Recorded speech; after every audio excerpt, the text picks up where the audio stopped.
Hello every pony and welcome to Brony FanFics. And today, Crisis Equestria, chapter 22. Oh, it's been a while since I've been doing some reading, life issues and all that, but that's the way. Anyway, chapter 22, Indignation. It was the general consensus amongst the group that not only had things today not been going their way at all, but they were steadily going from bad to worse. Having an injured friend was one thing, and Lockwood, when he was awake, was always keen to point out that he was useless anyway, and that they needn't worry about him. It was to the point that eventually some of them began to tire of the gesture and just complied with it, letting Fluttershy and Fluttershy, who, of course, were not amongst the subset, do the open worrying on for him. Unfortunately, he was not the only one in a sorry state at the moment, and the other pony who was in such a bad shape right now certainly caused the entire group a great deal of concern, and she was certainly unable to tell them to do otherwise. They really hadn't expected to have to go to any length of time without her, but as they took the opportunity to rest for the night, the realization hit them particularly hard. How long would she be out? How long would it take for her to get better? Her condition was not as serious or life-threatening as Lockwood's, but it was definitely more indiscernible. The good news is that she's recovering, TikTok explained as her horn's line dimmed. She took a deep breath and dabbed her handkerchief against her forehead and wiped it clean of sweat. No physical injuries that I can detect, and she's sleeping okay.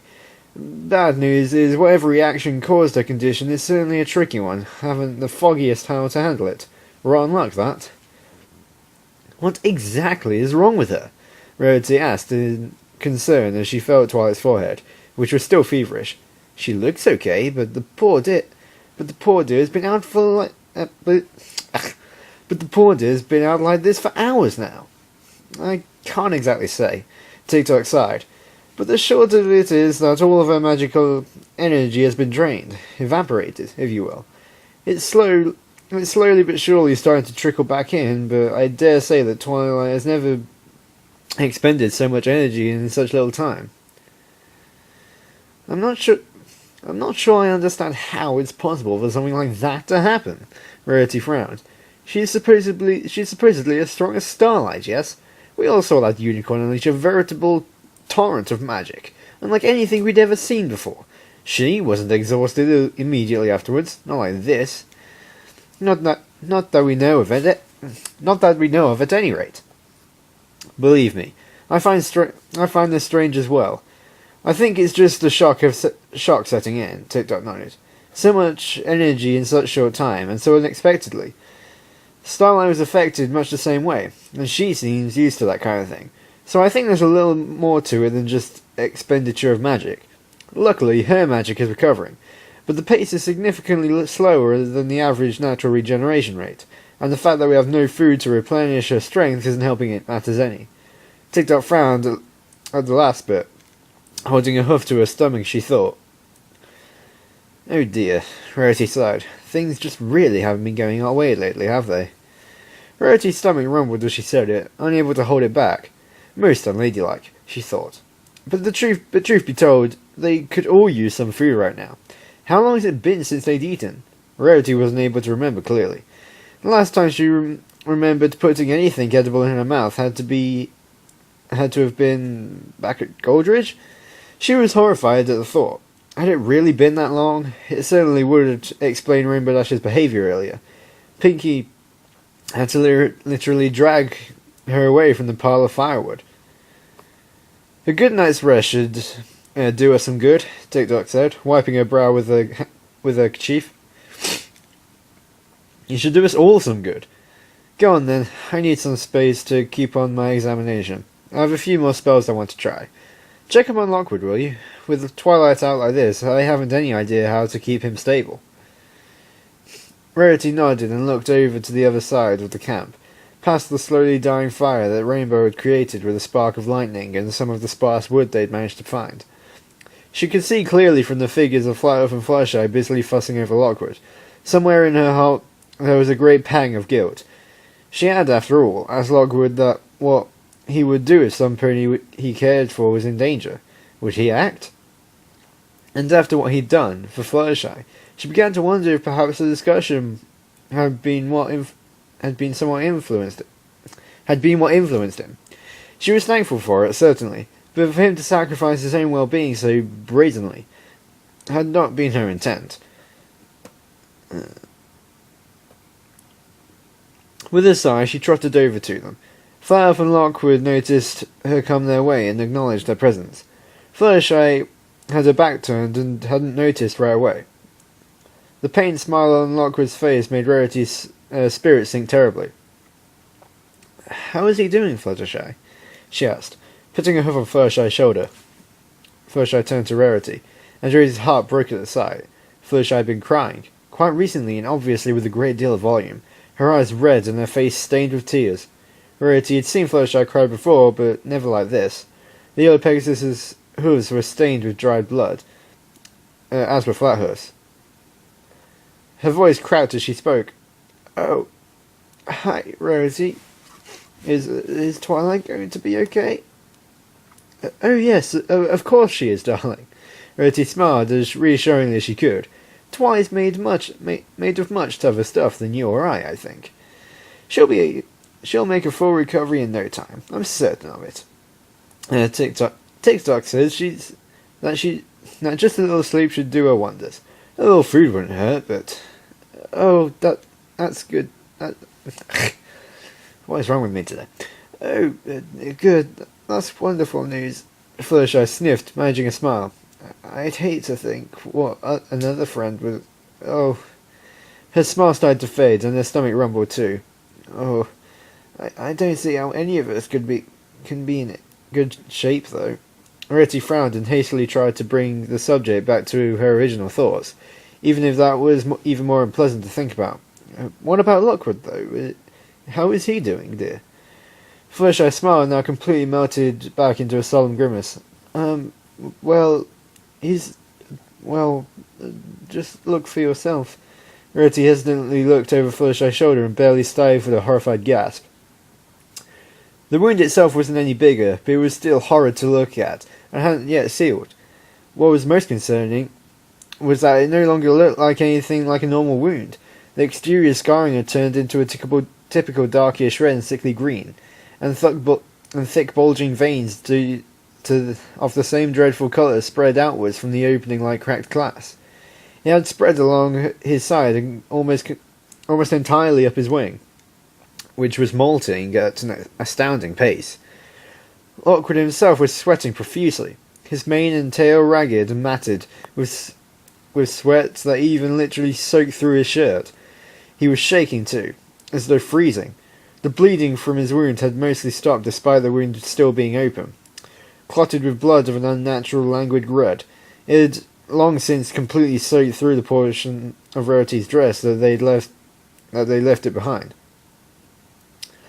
Having been occupied with helping TikTok take care of Twilight, Rarity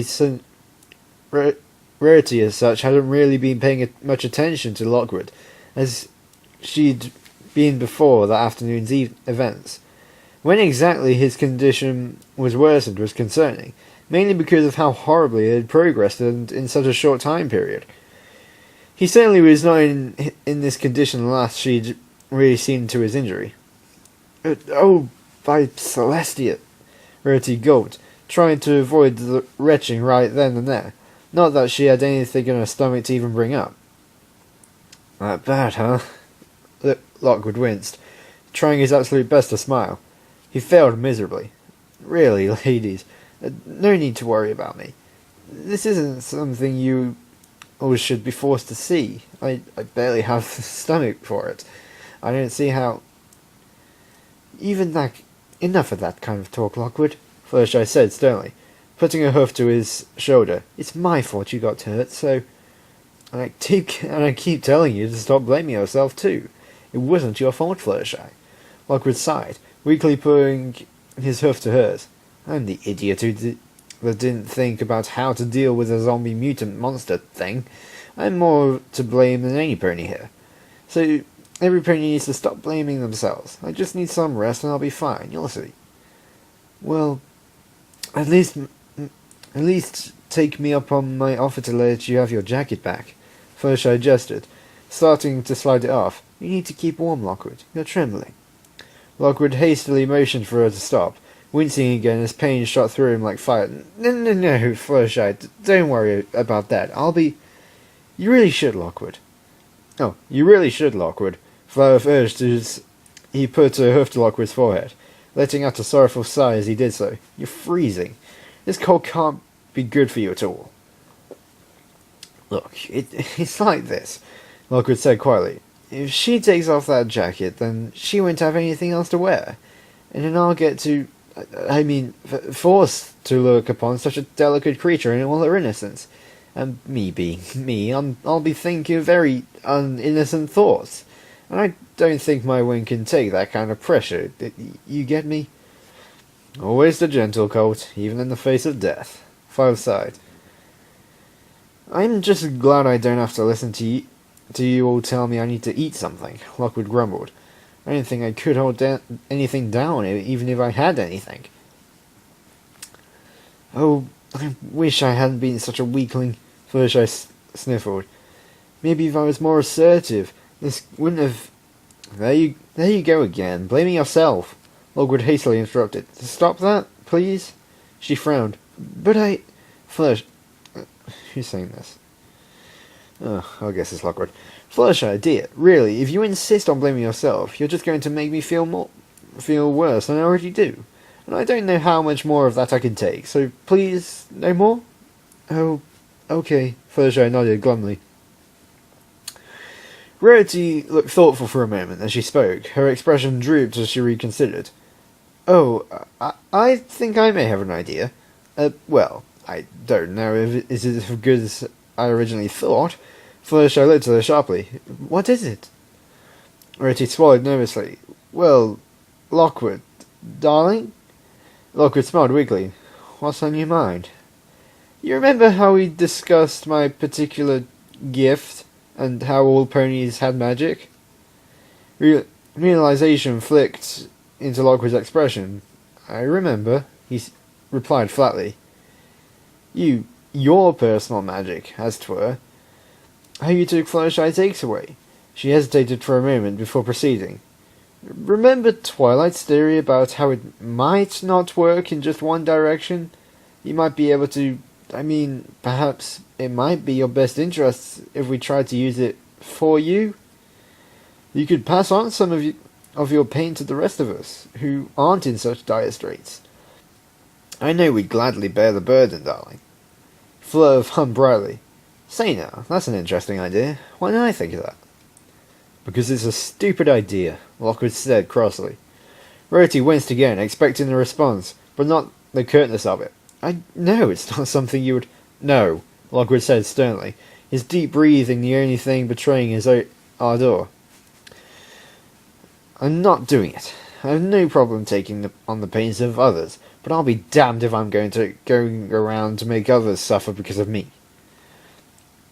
Hey, it wouldn't be that bad, Five chuckled nervously. Come on, you can give most of it to me. I'm a tough cookie, I can take it. I've got super strength or whatever. Remember? That's gotta come with extra stamina, I figure, seeing as I've still got plenty of energy despite the running we've been doing and the lack of food. I need to lose the extra fat anyway. That's not the point, Lockwood rolled his eyes. The point is I'm about to hurt my dearest friends just because they think I can't take a little punishment. I might be unsuited for combat, but that doesn't make me a total featherweight. Fluttershy frowned. Oh, I don't think you're a featherweight at all. I just want to help. Really now, come on. Who's saying this? Really now, come on then, Lockwood, darling. Let the rest of us ease your pain in some way. Rarity suggested again. Not a one of us enjoy seeing you in such pain, dear. Fluttershy and flattered most of all, I'd like to think. Please, Lockwood? Fluttershy peeped, putting both hooves to his now. If they'll make you feel better, I'd gladly.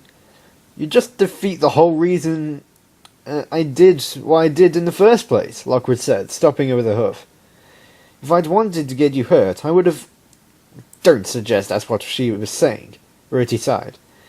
She's just concerned for your health. We all are. Come on now, let me... How many times can I say no? No, no, no, no, no, Lockwood answered bluntly, angry at having to repeat himself. I don't even know how to control these weirdo magic of mine. Anyway, I can take it, and I can take it away. Sure, that's easy because that's just how I am. But how am I supposed to give pain? That just doesn't sit well with me. I don't think I could even do it if you asked. We'll figure out it. Rarity started again. Look, it's not even the pain I'm worried about. It's this curse or whatever it is that's got me saddled down like this. This isn't a normal injury, remember? Who knows if it might spread to one of you? Fluttershy turned her head away nervously, her bangs draping over her face. Oh, well, that's a good point, but Rarity interrupted. And it's a moot point as well. Surely even if we were affected, when we get to Hope's Point, we'll all be cured, plain and simple. You don't know that, Lockwood said matter-of-factly. What if there isn't a cure? What if I... Oh, please, don't suggest that, Lockwood. Fluttershy cut him off, not wanting to hear the dreaded D word again. Twilight seems confident there will be, and I have no reason to doubt her, Rarity suggested, with a smile of encouragement. You seemed pretty confident as well in the capabilities of the doctors there. So please, enough of this white knight routine. Let me... I said no, Rarity, Lockwood stated again, with finality. Rarity huffed. And I insist that you... Rarity. Rarity stared at the soft tone and... Oh, was that Fluttershy? Rarity.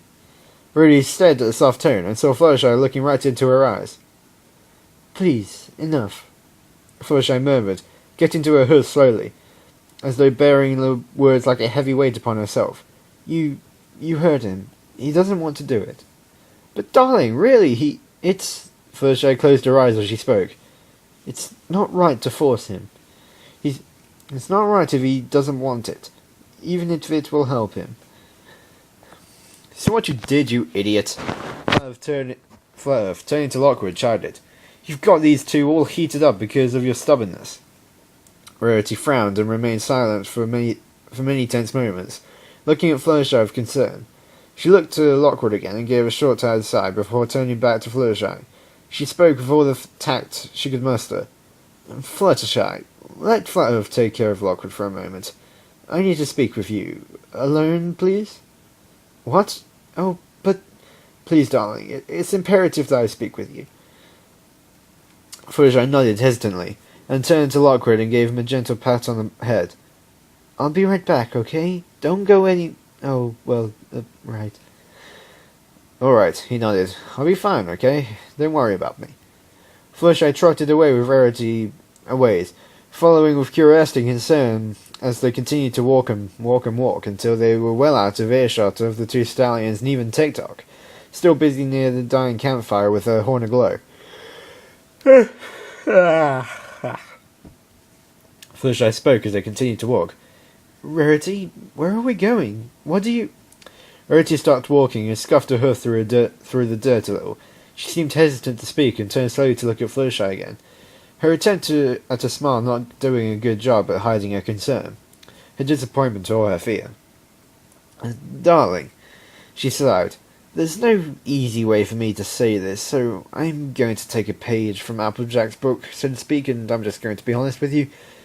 Blunt and honest. I know it's hard for you to hear, and that you're not going to like it, but you should really let Flat Earth take care of Lockwood from here on. Fluttershy was caught completely by surprise. What? She blinked, unsure how to react, unsure if she'd heard what she thought she did. Rarity winced slightly and tried her best to continue.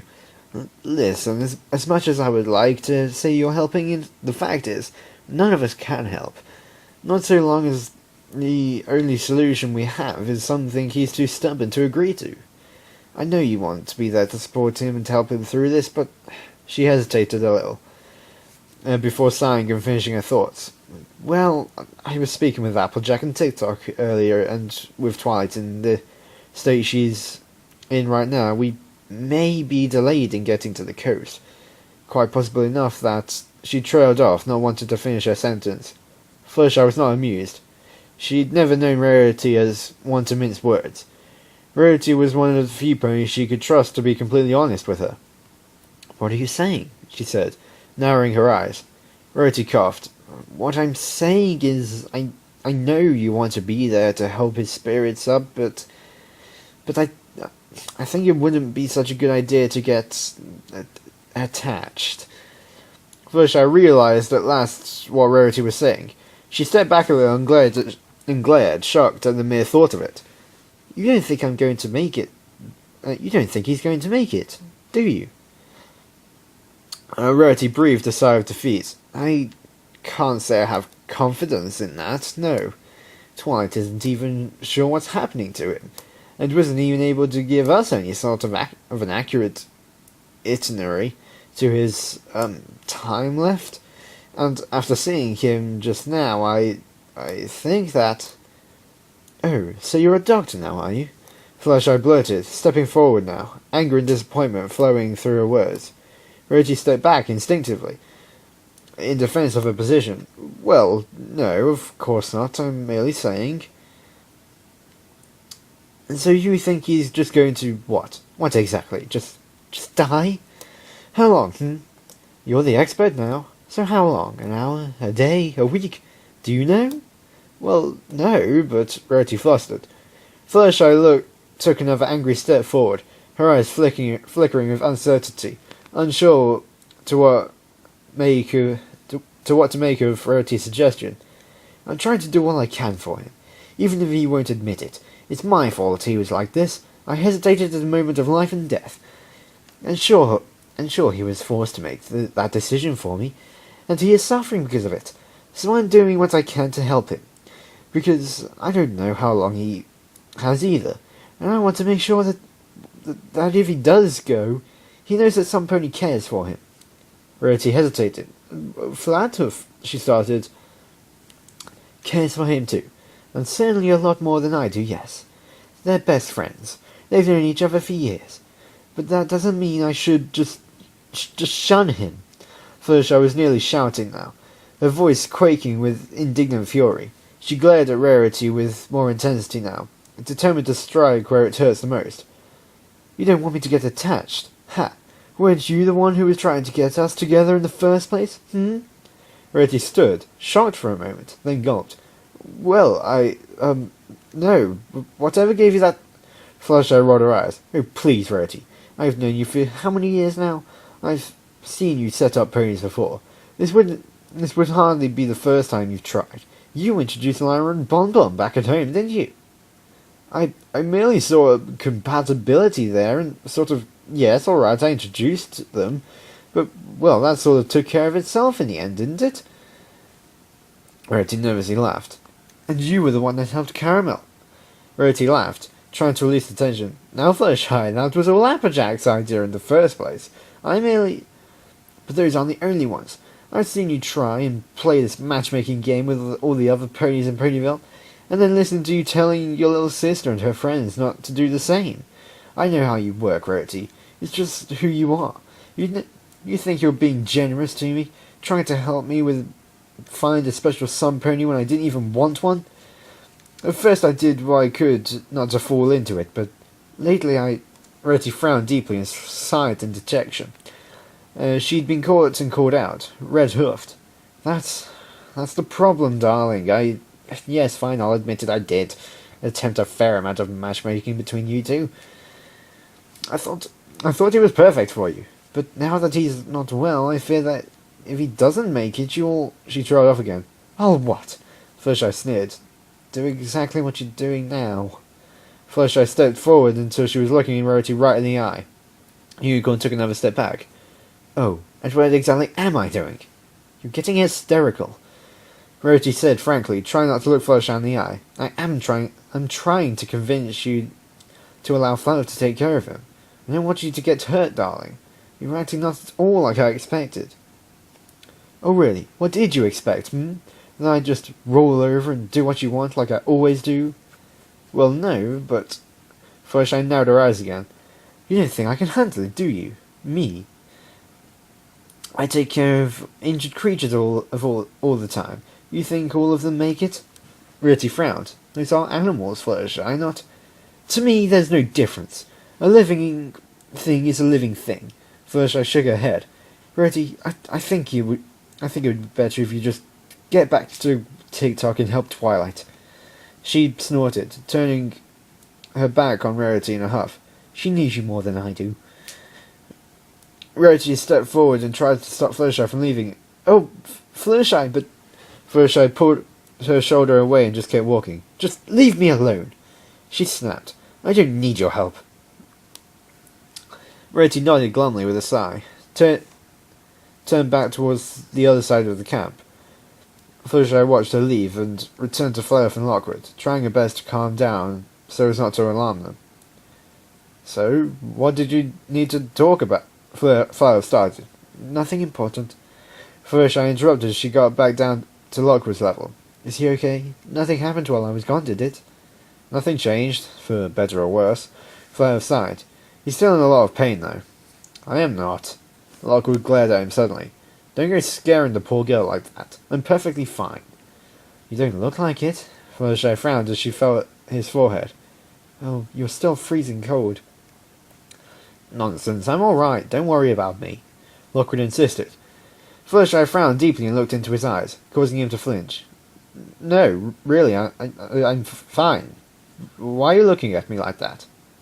He really isn't, Fluttershy said flatly. Flat off, Lockwood blurted. I know he isn't, Fluttershy sighed. Please, Lockwood, don't try to pretend for my sake.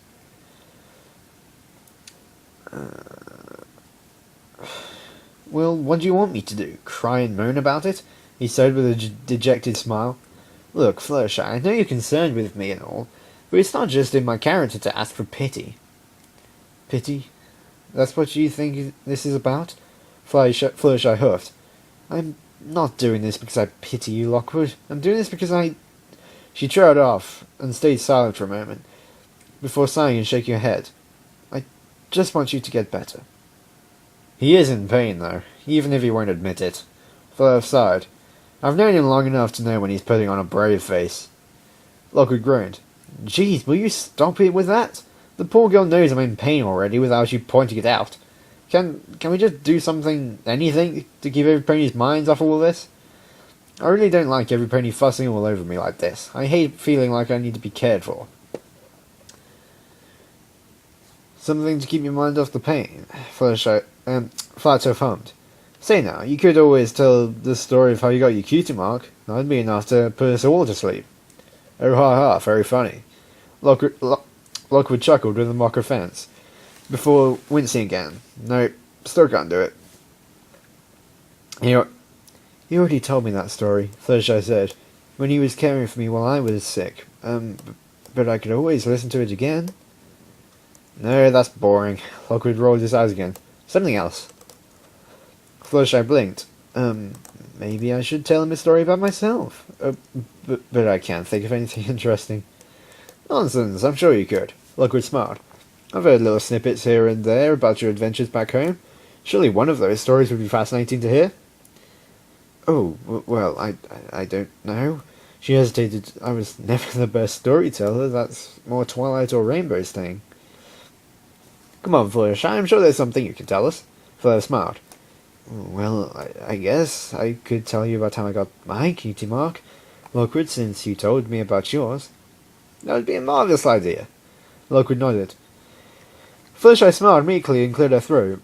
Well, okay then. It all started when I was just a filly at summer flight camp. I was never a good flyer. We all start somewhere, Lockwood nodded in understanding. You're certainly not that poor a flyer now, are you? Well, no, I suppose I'm pretty good now. Certainly no rainbow dash, but at least I can handle myself. Fluttershy smiled.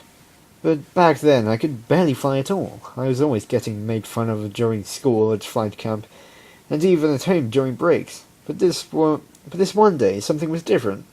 Somepony stood up for me. Rainbow Dash.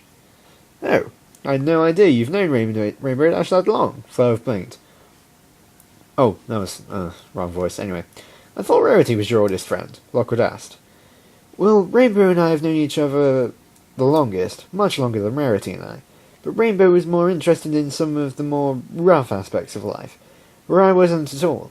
So we were friends, I suppose, but not really that close until she moved to Ponyville around the same time as me. Rarity was my first friend in Ponyville, though, and we became close faster than I thought possible, she added, with a dejected sigh, remembering the earlier discussion the two had. So what happened? Did Rainbow beat those bullies up? Flower asked excitedly. That sounds like something she would do. It's something I would do. That's how I got my cutie mark after all. Defending this little wuss over here, he added, poking Lockwood in the ear. Hey, come on now. Let her tell the story. Lockwood flustered as he tried to get Flower to stop teasing him. Well, no, she didn't get into a fight. She challenged them to a race. A race? The two stallions asked together. For my honor. Okay. Fleur scratched his head. I can't say I would have challenged those colts to a race for your honor, Lockwood. Ah, you would have been my hero, Lockwood teasingly swooned. Flurhoof, my knight in shining armor. Flurhoof rolled his eyes. I thought you were letting her tell the story. Go on, Fluttershy. Fluttershy continued. Well, I got the race started, and I sort of fell from Cloudsdale. You make that sound a lot worse than it should. Lockwood raised an eyebrow. Well, see, Cloudsdale's a city in the clouds, Fluttershy explained. Really, really high up, and I fell. Oh, Lockwood frowned. Well, you're here now, though, so obviously you survived. Yes, obviously she survived. Flower rolled his eyes. I tried to fly, but I couldn't. I was too scared, Fluttershy admitted. But I was saved. By Rainbow Dash? Flower asked. No, she was too busy racing. I was saved by a swarm of butterflies. Butterflies? Lockwood blinked. What the hay is a butterfly? Oh, right, you don't have those here. Fluttershy frowned. They're little winged insects. Beautiful things, bright colours. Oh, my cutie mark. That's what butterflies look like. Insects saved you from falling? Flower said in confusion. That doesn't seem possible. Well, they did. Fluttershy squeaked. And then what? Flower asked. Well, then I was entranced by these beautiful colours and fuzzy animals and bright flowers and everything on the ground. They were all so beautiful and cuddly and everything nice like that. I'd never seen so many wonders before, so I sort of got into a singing mood. I don't know what came over me, she added with a nervous smile and a blush. Lockwood grinned. A song? How lovely. I bet you have a beautiful singing voice. Could you sing it for... Oh, well, I could, I suppose, but in this sort of place, I don't think I'd have the motivation, she sighed as she looked around sadly. I am not exactly in a singing mood, you understand. I'm sorry. At this prodding, Uppernim suddenly burst into existence in the form of a tiny bunny rabbit, bouncing forward around Fluttershy and trying to get her attention. Fluttershy chuckled and pat him on the head. I appreciate that, Uppernim, but it's not just the same. Oh, it's just not the same. She shook her head and continued the story. Well, moments later, just as I was finishing my song, there was a huge explosion. I didn't find out until years later that was Rainbow Dash's Sonic Rainbow, and she'd earned her cutie mark for it. Kind of funny. Don't you think that we both got our cutie marks from the same thing? Actually, all my friends got their cutie marks because of that rainbow. What? Fluttershy blinked. It's a long collection of stories. Fluttershy smiled. Each of them so lovely to hear. Maybe the others will tell you all someday. Well, the noise scared all the little animals, and I helped to calm them down and get them to come back out. They all listened to me, and that made me really, really happy. I realised I had a gift for dealing with animals then. That's when I got my cutie mark.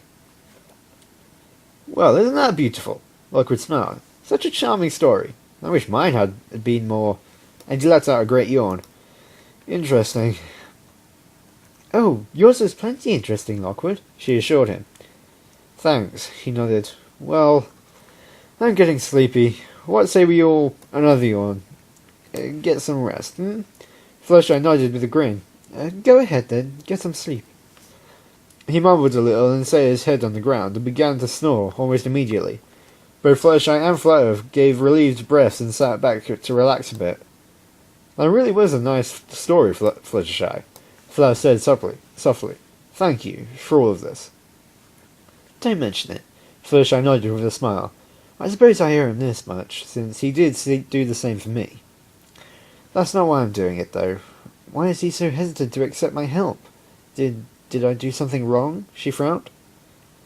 Flutter shook his head. It's not all that. Oh, it's not that at all. He's not above accepting help from others. That's part of how he makes a living, after all. What with all his favours and stuff. But he doesn't like being coddled. I don't know that it's your... I know that's not your intent, he added as he opened her mouth. Oh, as she opened her mouth to speak in her defence. But it's how he perceives it. Don't blame yourself for his actions. Fluttershy, it's not your fault. He keeps saying that. Why, though? Well, seeing as we're all in a little storytelling mood here, I'll tell you a little tale about him. I know he'd rather tell you himself someday, but to be honest, I think you need to know sooner rather than later. You deserve to know. At this rate, there might not be a later. Not you too, Fluttershy said with a frown and a dejected sigh. Come on, every pony needs to stop acting like he's going to die. He's not. He's going to be just fine, okay? Right, no, you're right. I should try to keep in better spirits.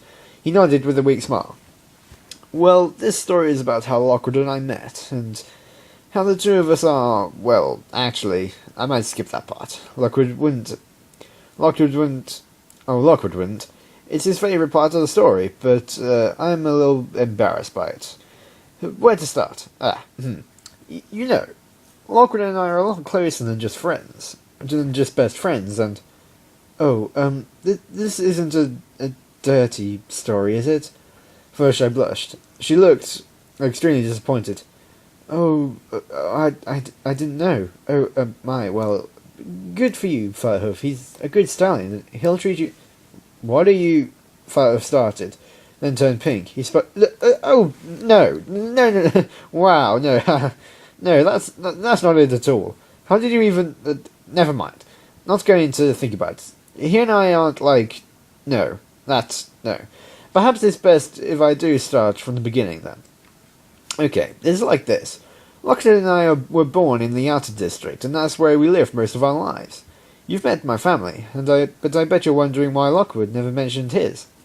Well, it has crossed my mind. Fluttershy nodded.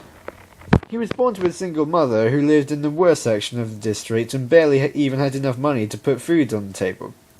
She was always scraping just to get by provide for herself before he was born. And after that, well, she provided it most entirely to him. No father? Fluttershy blinked. Oh dear. He didn't know his father, no. His mum told him his father had been killed sometime before he was born. Perhaps in a mugging, or got caught up in a gang shooting. Or perhaps the victim of exceptionally violent police brutality. His theory, not mine. I keep telling him that part is a load. Police brutality rates have been on the fall for the last 15 years, and, well, never mind. I'm going off on a tangent. For all I know, the stallion was a scumbag who knocked her up and left. Lockwood didn't know the truth, so neither do I. Never even knew his father's name. His mum never called him by name, but he suspects she named him after him. Point is, he left them there and foal all alone in the worst parts of the city with next to nothing to their names. Oh, that's terrible. Fluttershy frowned. Oh, it gets worse. Flutter sighed. According to him, minding that I never met his mother either, his mum was obsessed with his father. Very unhealthily obsessed. Lockwood said that, to his mum, his father was everything in the world, and even after he left them alone for whatever reason, or however it happened, she still thought nothing less of him. And with him gone, she only had one thing to remind her of him, their son. Lockwood was an idol for her, not because she loved him for himself, but because she was everything his father represented. But all mothers care for their foals. Fluttershy weakly suggested. Surely his... Not the way he tells it, and I know him. Well, enough not to embellish a story like that to garner sympathy, especially not from me. He said that every day. He was reminded by his mother how much he reminded her of his father, like how his mane was styled exactly the same, how he had his father's eyes, all that kind of stuff. It would be really sentimental stuff if it were any pony else. He said to me that. Even until the day she died, she never once told him he... And even until the day she died, she never once told him he loved him. Just that she loved his father. Fluttershy gasped. Oh, that's horrible. His mother is dead too? Oh, I never knew. Died when he was maybe 2 or 3 years old? I forget the exact number. Illness took her. Apparently, for the few years after Lockwood was born, she did everything she could possibly do to make sure his father's son was properly cared for and grew up to be just like his father, perfect. Even neglected her own health in the process.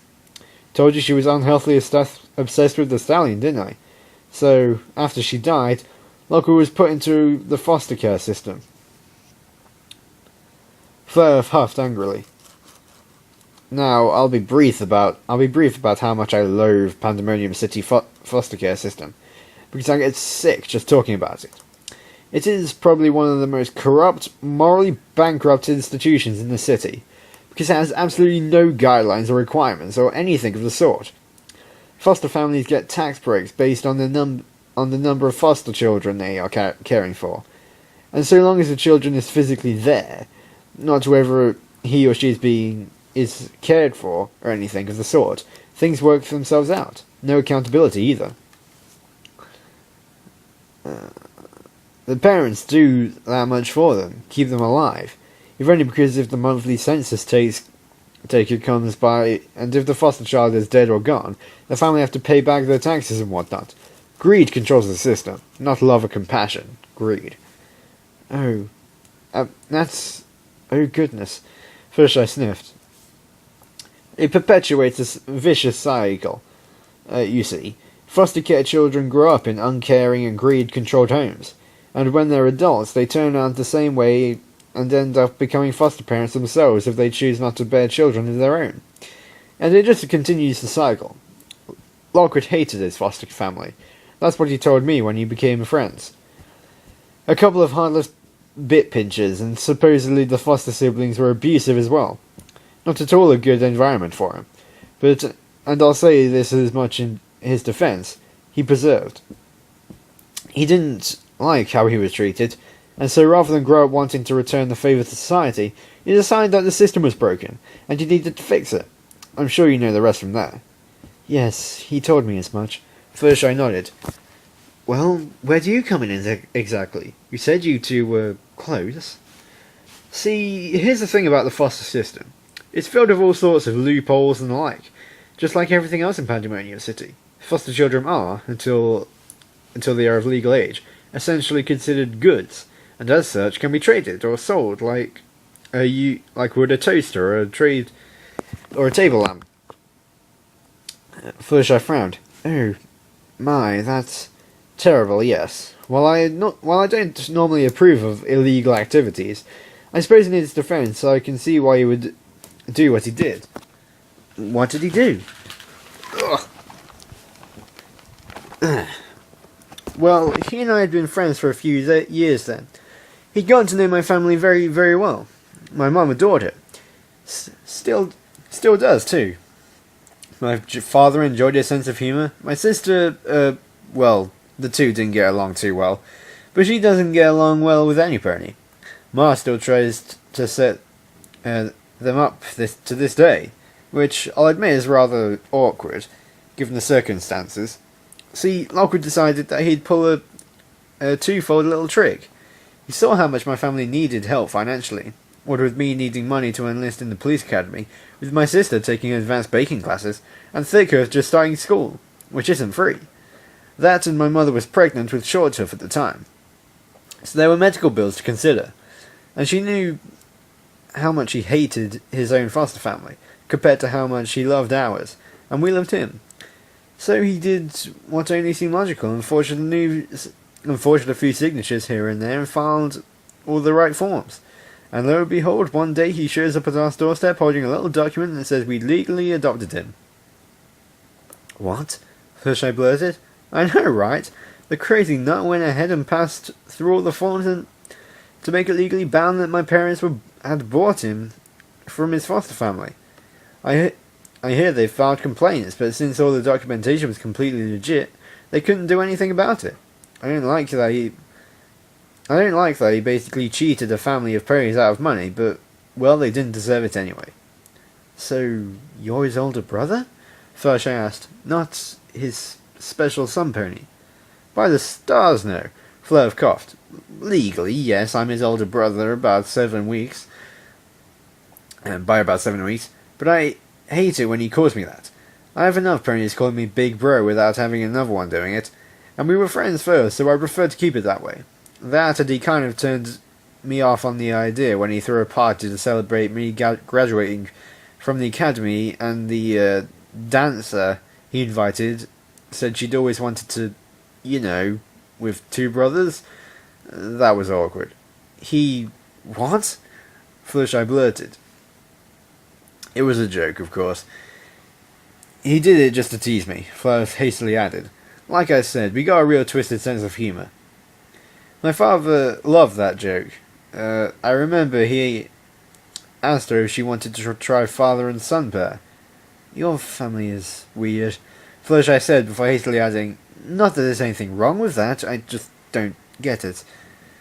We all have our ups and downs, Fleur shrugged, but, you know, but now you see why Lockwood is so hesitant to accept your help. Sort of, Fluttershy nodded. Well, no, actually, not really. Well, let me be blunt here, Fleur sighed. I can't speak for him, but I guess what he's feeling right now. But I can guess what he's feeling right now. I think he believes he's gone and made himself a hypocrite. For years he talked about how he loved his mother for all that she did for him, but hated her at the same time for why she did it and what the end result was. Not just about her obsession with his father, but because she senselessly ignored her own health and well-being for his own. They could have both lived just fine, he said, had she paid a little attention to herself. So he thinks that by saving me, he repeated his mother's mistake. Oh, Fluttershy sniffed. And it's all my... He doesn't regret what he did, Fleur interrupted. I know him well enough to know he would do it again if given the opportunity. But he doesn't feel that he should burden you with any of his own misfortune, because he brought it upon himself. It's not your fault, Fluttershy. All right, she sighed. Now come on, you need to get some sleep too, he insisted. You've had a long day, and Lockwood would kill me if I didn't make sure you got some rest. Applejack huffed with great effort as she pushed her way through dirt and rock, ploughing through solid earth, circling around the central point. She circled down, laying the dry sand above her clump and full atop her head before ploughing through that as well. Her spiralling path drew closer and closer to the centre as she dug deeper and deeper, until at last she reached the centre and couldn't move. She examined around herself in deep thought, checking to see if the walls of the funnel-shaped hole were smooth. Satisfied with her effort, she dug straight down and sealed up the path behind her as she went, like an earthworm digging her way down, and out until she popped up outside the rim of the hole. With some effort she focused her connection to the earth to draw it along with her to form a bridge of loose rocks crossing the gaping crater until it was totally covered with the stuff, then covered that with soft earth. To the untrained eye, the hole was completely invisible, held perfectly intact by Applejack's magic. Wiping her brow, she set off for another location to start digging another. It would be the 20th hole she'd have dug tonight, all of them dozens of yards apart and encircling the same campsite, each one several yards wide so that they nearly overlapped. When she was finished, she knew the entire camp would be surrounded with pits. It was about the best thing she could do, given the circumstances. She tried scrounging about for anything edible underground, but of course there wasn't even anything there. The entire wasteland was barren all the way down, down through the dirt and sand and rock. Applejack frowned and held her stomach, but shook it off. She had work to do. A crack of thunder and a voice above drew her attention. "What are you doing?" Applejack turned to the source of the sounds, and of course it was Rainbow Dash, fluttering just overhead and looking bewildered by the Earthpony's work. "Hey, Rainbow. Guess I didn't hear you coming while I was underground. I'm digging holes. What does it look like?" "I can see that." Rainbow rolled her eyes as she landed next to Applejack. "I mean, why are you digging these holes?" "Well, see, I can see vibrations in the earth. So, as it ain't tainted and stuff like that, they're red death or whatever it is. And I can feel it better even I have a connection to that bit of earth already. See, like I've bonded with it.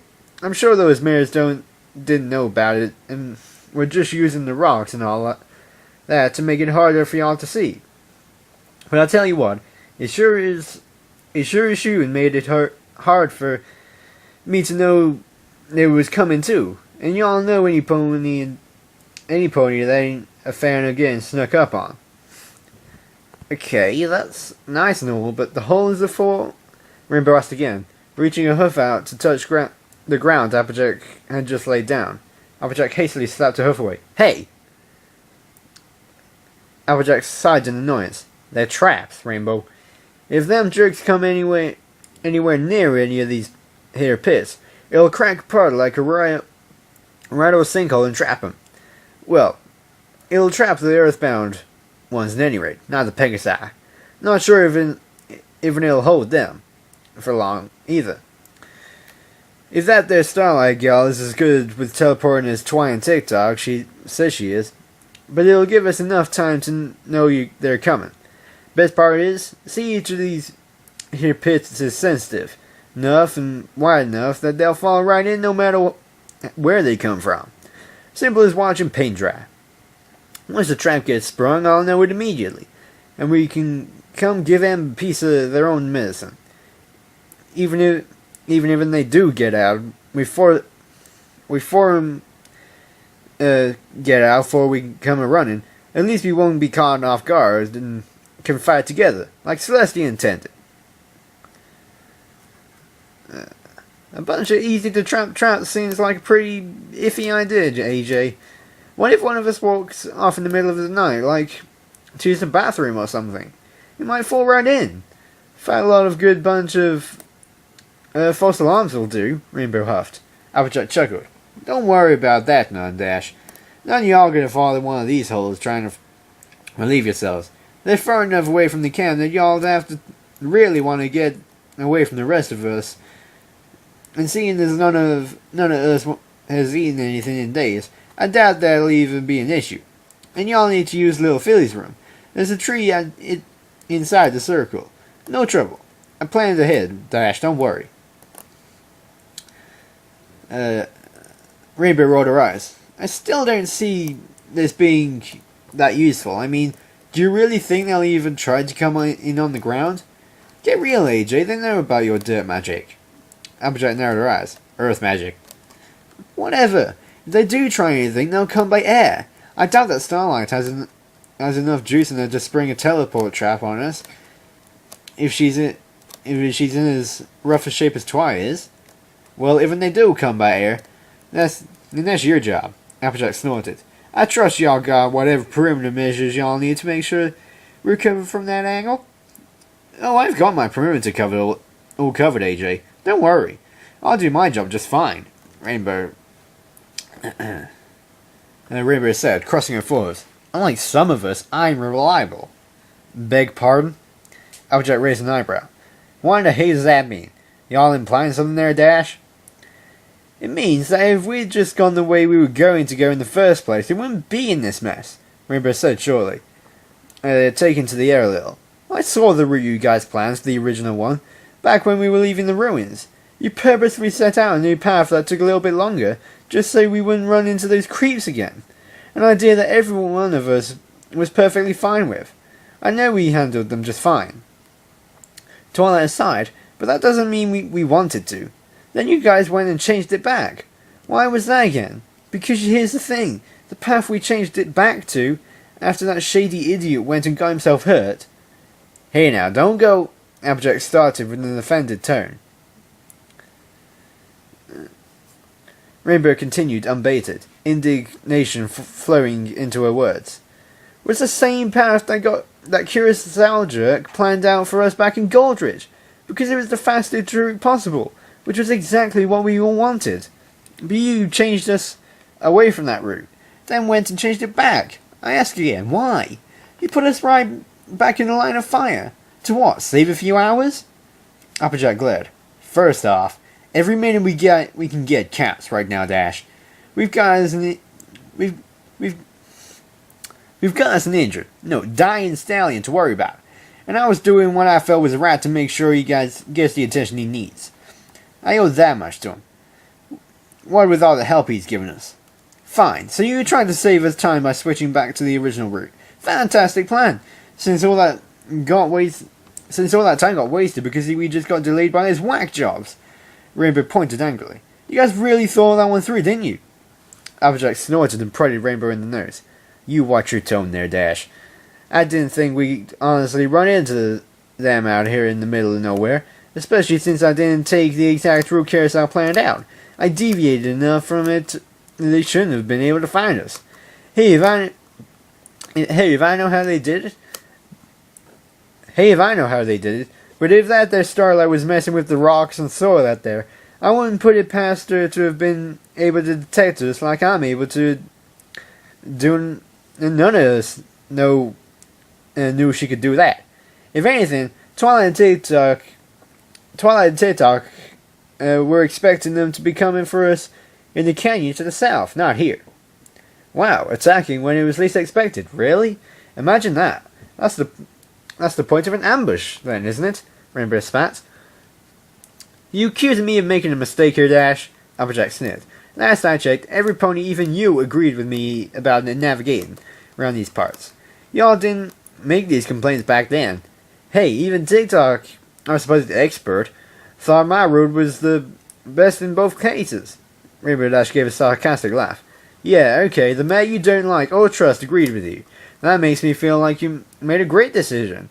I just feel a lot better now, thanks AJ. Well, pardon me for not being able to see the future. So let me guess, you knew they were coming. Is that it, Dave? Is that it? Applejack stepped a hoof. Rainbow defensively stepped back. Well, of course not. No pony could have. Applejack spat dirt into the dirt. Then here's an idea, Rainbow. Keep your damn trap shut. Y'all didn't know any more than any pony else about us running into them when we did. And y'all didn't make any noise about it when I was making the plan in the first place. So y'all lost your chance to voice your disagreement. Right now, you're just complaining that something went wrong. And to be honest, it ain't as bad as y'all make it out to be. We're still being a good time going this way. So how about y'all don't go getting your jimmies all rustled. Who's rustling whose jimmies? Applejack and... Oh, who's rustling whose jimmies? Applejack and Rainbow turned to Pinkie, who had come up unexpectedly in the midst of the argument. She lifted the face shield on her helmet and wiped her brow with a hoof, giving tired breath. I tell you, taking rounds around the place is exhausting. She said exhaustively, plopping herself down on the ground and stretching her hoofs. We almost done with the perimeter, AJ? I'm getting pooped out here checking everything. I should be done after a few more holes, yeah. Applejack nodded. Y'all checked to make sure you couldn't see him, right? I didn't feel you falling into any, so I guess if that's good sign. So I can't guess if that's a good sign or not. They're perfect, AJ. You'd have to be really expecting it to even know they were even there. I bet you'd even be able to trick Rarity. Pinkie grinned. The only thing that kept me from tripping into any was my Pinkie sense, and those meanies don't have anything of the sort. If any of them comes in within an inch of the camp, then... She slammed her hoof to the ground. Blam! like a bird in a cage, and you're made of dirt. I'll show that creepy red velvet. Then she turned extremely serious and looked between them with a face of concern. But seriously, I heard something about rustling jimmies. At first I thought you two were talking about ice cream, but then I remembered that the only ponies in the East Equestria call them jimmies, while in Ponyville call them sprinkles. So Rainbow and Applejack gave her an exasperated look. Oh, sorry guys. Talking about food probably isn't the best idea. Where was I? Oh right. What's going on over here? Are you two arguing? Again? Y'all could say that, Applejack said, turning in Dash's direction angrily. Your Dash here seems to blame me for running into an ambush. Ain't that right, Rainbow? Dashy! Pinkie playfully rolled her eyes. Come on now, that's just silly. AJ couldn't have walked us into that sneak attack. She'd need to know about them being there, and she sure as shooing didn't, right, AJ? Darn tootin'. Just like what I said, Applejack nodded. Fancy that. Pinkie's the one with a bit of common sense around here, Dash. Dash snorted and gave an unconvinced shrug. Humph. I still say it was predictable enough that you could have avoided it. See, this is why I should be the navigator. I can see for miles from high up, and the fastest routes in record time. Guaranteed. Don't even need a stupid map either. Just my eyes and my wings. Y'all get lost in a paper bag even you didn't have a solid map to look at, Dash. Applejack huffed.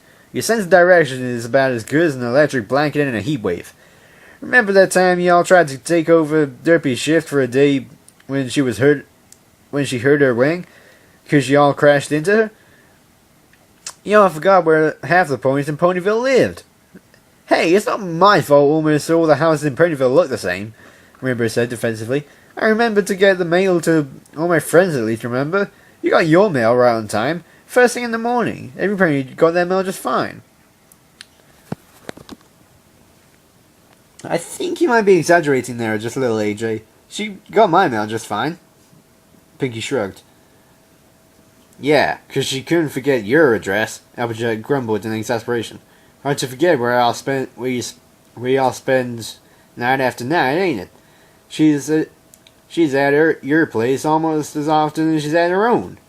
Hey, it's not my fault that you all can't make it to every other day slumber parties, Pinkie said, rolling her eyes. Dashy keeps her schedule free, just for me. You guys would like him if you came to a few. But when there's just the two of us, we go through the usual party fare pretty quickly and move on to... That's not what she was implying, Pinks. I think she knows exactly what happens at our slumber parties. Not that it's any of her business, Rainbow snorted. Humph. I guess just because I got a little confused reading addresses and junk like that the one time I was asked to do it, makes me a horrible navigator. I guess second chance, I take it. Whatever. I can see my opinion isn't wanted here. I've got to go finish setting up my perimeter and stuff. She started to fly off before Pinkie reached up and grabbed her tail with her teeth, causing the Pegasus to stop. Pinkie started, before realizing she couldn't even understand herself with Dash's tail in her mouth. She panicked as she let Dash go, who remained hovering for a moment. Hang on, Dashy, don't go. I'm almost done here. Then you and I can go hang out and... Maybe later, Pinkie. I'm gonna be taking another loop around the camp. Maybe two. I don't know. I've just got to get this strange feeling like we're being watched. Ever since we left the Red Death Blood Mire whatever place, and after this afternoon, I don't trust our surroundings anymore. I'm not going to sleep until I'm sure we're not going to be snuck up on. But Dashy, Dash blasted off in a flurry of wind, nearly knocking Pinkie Pie off her hoods. Pinkie sighed as she stood back up and brushed dirt and sand off her jacket and out of her mane and tail. This isn't going well at all. Y'all need to talk some sense into that, frilly Pinkie. Applejack huffed as she started off again for the next hole. She ain't been right since we got to this dang place. It's been getting worse by the day. She don't listen to any pony about anything for longer than a few minutes. But maybe she'll listen to y'all, seeing as y'all to her, you know. Pinkie nodded slightly. Right. Maybe she will. It's worth a try. I guess, hey, I'm getting tired, AJ. I'm heading back to camp. Are you going to be done soon? Do you need any more help? Just a few more holes and I'll be finished. Then I might take a few minutes to double check everything and make sure we're in the clear. I won't be long, Applejack replied as she trotted off to her next hole site. To her next dig site. Pinkie made her way back towards the dim glow of the dying fire in the distance with a slow, thoughtful gait, taking her time to get back to the campsite. As she arrived, she took a good look around at the other ponies in the camp, and to see how poorly things had transgressed these past 24 hours. One dear friend seriously injured and slowly dying, another one of her closest friends in several drained to its stable condition. It's severely drained to stable condition, but with no known outlook on her recovery, and of course the grim knowledge that Starlight and her gang were indeed still out there looking for them, hunting them, their goal unknown and their drive relentless. Altogether this put them in an awkward position where they needed to rush in order to get to Hope's Point to help Lockwood, but take their time to avoid straining him. But still move fast enough to get to relative safety before they were caught by Starlight's group again. But then again, move at a pace that allowed Twilight to rest often, as without her magic they were operating with much less effective power. She was relieved to see that Lockwood was being well cared for by Twilight and Fluttershy, even if Rainbow was still vocal, if only to her, that she still did not approve of Fluttershy's getting close to the stallion, even after he'd just got finished saving her life.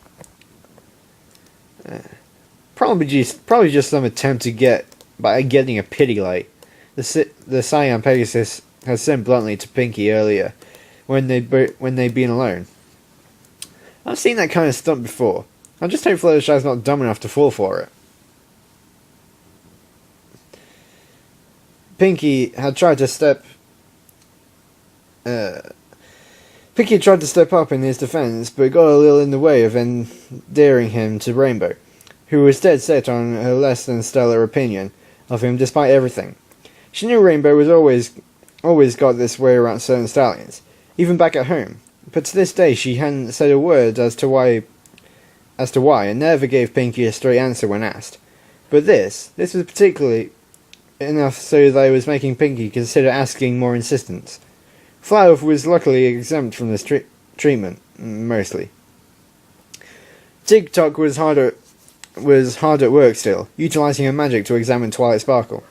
A variety of coloured lights that changed in lustre and hue every few minutes, as if it was attempting multiple spells to get some sort of result.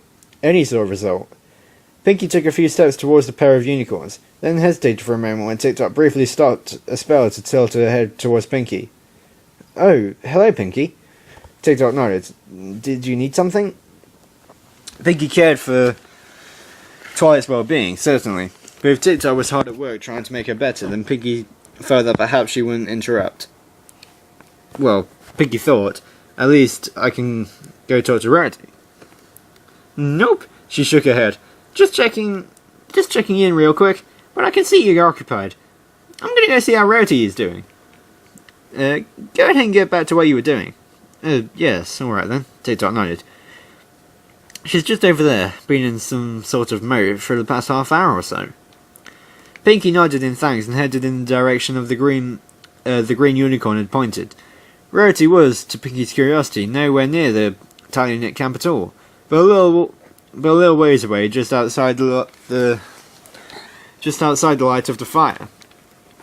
In the opposite direction from the trio of Fluttershy and Lockwood, by herself, and looking to be in a very serious, deep thought. Despite not wanting to disturb TikTok's busy work, Rarity's thoughtful alone time was not something Pinkie considered was worth giving the same courtesy, if only because Rarity was actually doing much of anything productive. I apologise if you hear any background noise, that's just my fan going, because I am boiling. Anyway, Pinkie hopped over to her, eager to get a chance to talk with Rarity one-on-one, for what seemed like the first time in quite literally ages. The last time they really spent any alone time together had been shortly after the events at Dodge Junction, and at the time Rarity was more concerned with revenge on Rainbow Dash for leaving the pair of them in the middle of a desert than polite chit-chat. Pinkie had been, suffice to say, less worried about being left in such a predicament by Rainbow, who had made it up to her personally. She wasn't sure if Rainbow would even so much as apologise to Rarity for it. Rarity? Hey, Rarity! Pinkie cheerily bubbled as she came over. Hey there, how you doing, Rarity? You look like something's on your mind. Rarity turned and gave a small sigh, but managed to keep a slight smile to show that it wasn't Pinkie's presence that was bothering her. Oh, hello, Pinkie Pie. Are you all finished up here with helping Applejack? Well, I finished up all I could. Pinkie nodded, giving an exhausted breath of relief. Applejack says she'll handle the rest herself, so here I am. What are you doing over all by yourself, huh? It's no fun being alone like this in the middle of a gloomy old desert. Shouldn't you be in camp helping Tic-Tac or Fluttershy or something? Rarity grunted and looked straight ahead towards the desert again, giving a disappointed snort. Well, if I may be blunt, it would seem I'm not needed in the camp at the moment. Nothing against Tic-Tac, of course. The poor dear is working tirelessly to figure out what to do about Twilight, but she insisted that she can handle her better if she has some privacy, so I'm giving her the opportunity. She said she'd come and get me if there was an update, or something to that effect, but no word yet. Did you say anything Did she say anything to you on your way over? Pinkie shook her head in reply, inwardly giving herself a round of applause for guessing that Tic-Tac would rather be alone right now. Rarity gave a dejected sigh. As for Fluttershy, well, she doesn't need me right now, either, it seems. I wouldn't want to intrude where I'm not wanted. Pinkie raised an eyebrow. Intrude? Not wanted? Rarity, that's just silly. You're silly. Oh, Rarity, you could never intrude on Fluttershy. You two are like the best of friends in all Equestria. Rarity frowned. Well, no matter how close we are, things just aren't the same right now. The poor dear is so dedicated to Lockwood that she's not acting herself. She blames herself for his condition, you know. Pinkie nodded thoughtfully. Poor Fluttershy. It must be hard thinking you're responsible for something like that. She really shouldn't be so hard on herself. I carry some of the blame myself, I suppose. At least when you look at it from a wider frame of thought, Rarity sighed dejectedly. I pushed the two of them together when I shouldn't have. But I couldn't help myself. Fluttershy is not a very sociable pony, as you know, and I thought that perhaps giving her some pony new to talk to that shared her interests and personality would do her some good in coming out of that little shell of hers. Everything was going so swimmingly, too, until I questioned his resolve. Not really questioned, no. That's not appropriate. Inquired, perhaps. I don't regret my inquiry either, because if he hadn't acted, who knows if Fluttershy wouldn't be the one in this condition in his stead, or worse. Pinkie nodded sagely. This is almost just like before, when Fluttershy got hurt fighting the Gargantuan. Oh, darn, food again. Sorry. Pinkie apologised after seeing Rarity lick her lips. That bug thing, mutant monster, whatever, except this time, she's repaying him for caring so much for her. Ugh, it's too similar if you ask me. Second verse, same as the first? Just a major bit of bad luck. Rarity said dismissively. Don't go overthinking it. To be honest, Pinkie, it's ultimately my fault that it happened. She added subtly. I tried to be the one to be there for her. I truly did, but he was so insistent that he'd be the one to be there for her, and to be honest, I found it rather charming, minus a few occurrences. She suddenly shook her head and cleared her throat. But I digress. This is no time to be regretting actions and throwing around blame or responsibility for the past events beyond your control. I've had enough of that lately without doing it myself. Pinkie nodded again, glumly this time. So you've noticed it too, huh?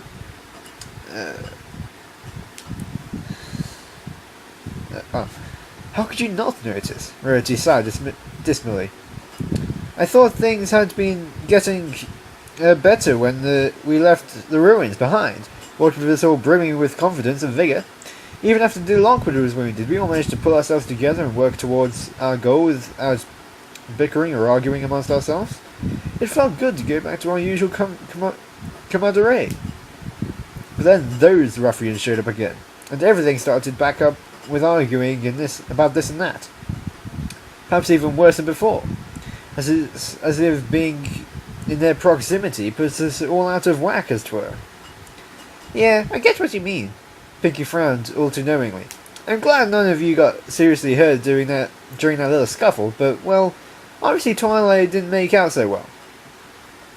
But at least she's not, like... She frowned, remembering Velvet's threats, then shook it away.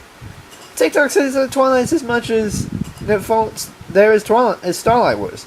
But she had to act quickly or they'd have been, like, zap, gone. Still, that's okay. She's gonna be okay, right? Please tell me she's gonna be okay. Rarity, I need to hear it more. Yes, of course she's going to be alright, Pinkie. Rarity nodded assuringly. TikTok said the poor girl just needs some rest and then some food. And she'll be back at perfect condition in no time at all. Unicorn magic is reliant on nutrition and energy as much as a Pegasus flight or Earth pony stamina. After all, I suppose Twilight's massive store of it makes it take that much longer to get her up to even Mars strength again. TikTok gave me an appropriate analogy. Yes. It's the same as trying to fill a lake with a garden horse. Pinkie hummed in concern. Well, that's good. At least she'll be back to normal. Anyway, I see what you mean though, about every pony getting all antsy around one another lately. To tell you the truth, Rarity, I've noticed it for quite a while now. Ever since we got here even. It's been really bugging me for a while now, and I just don't know how to fix it.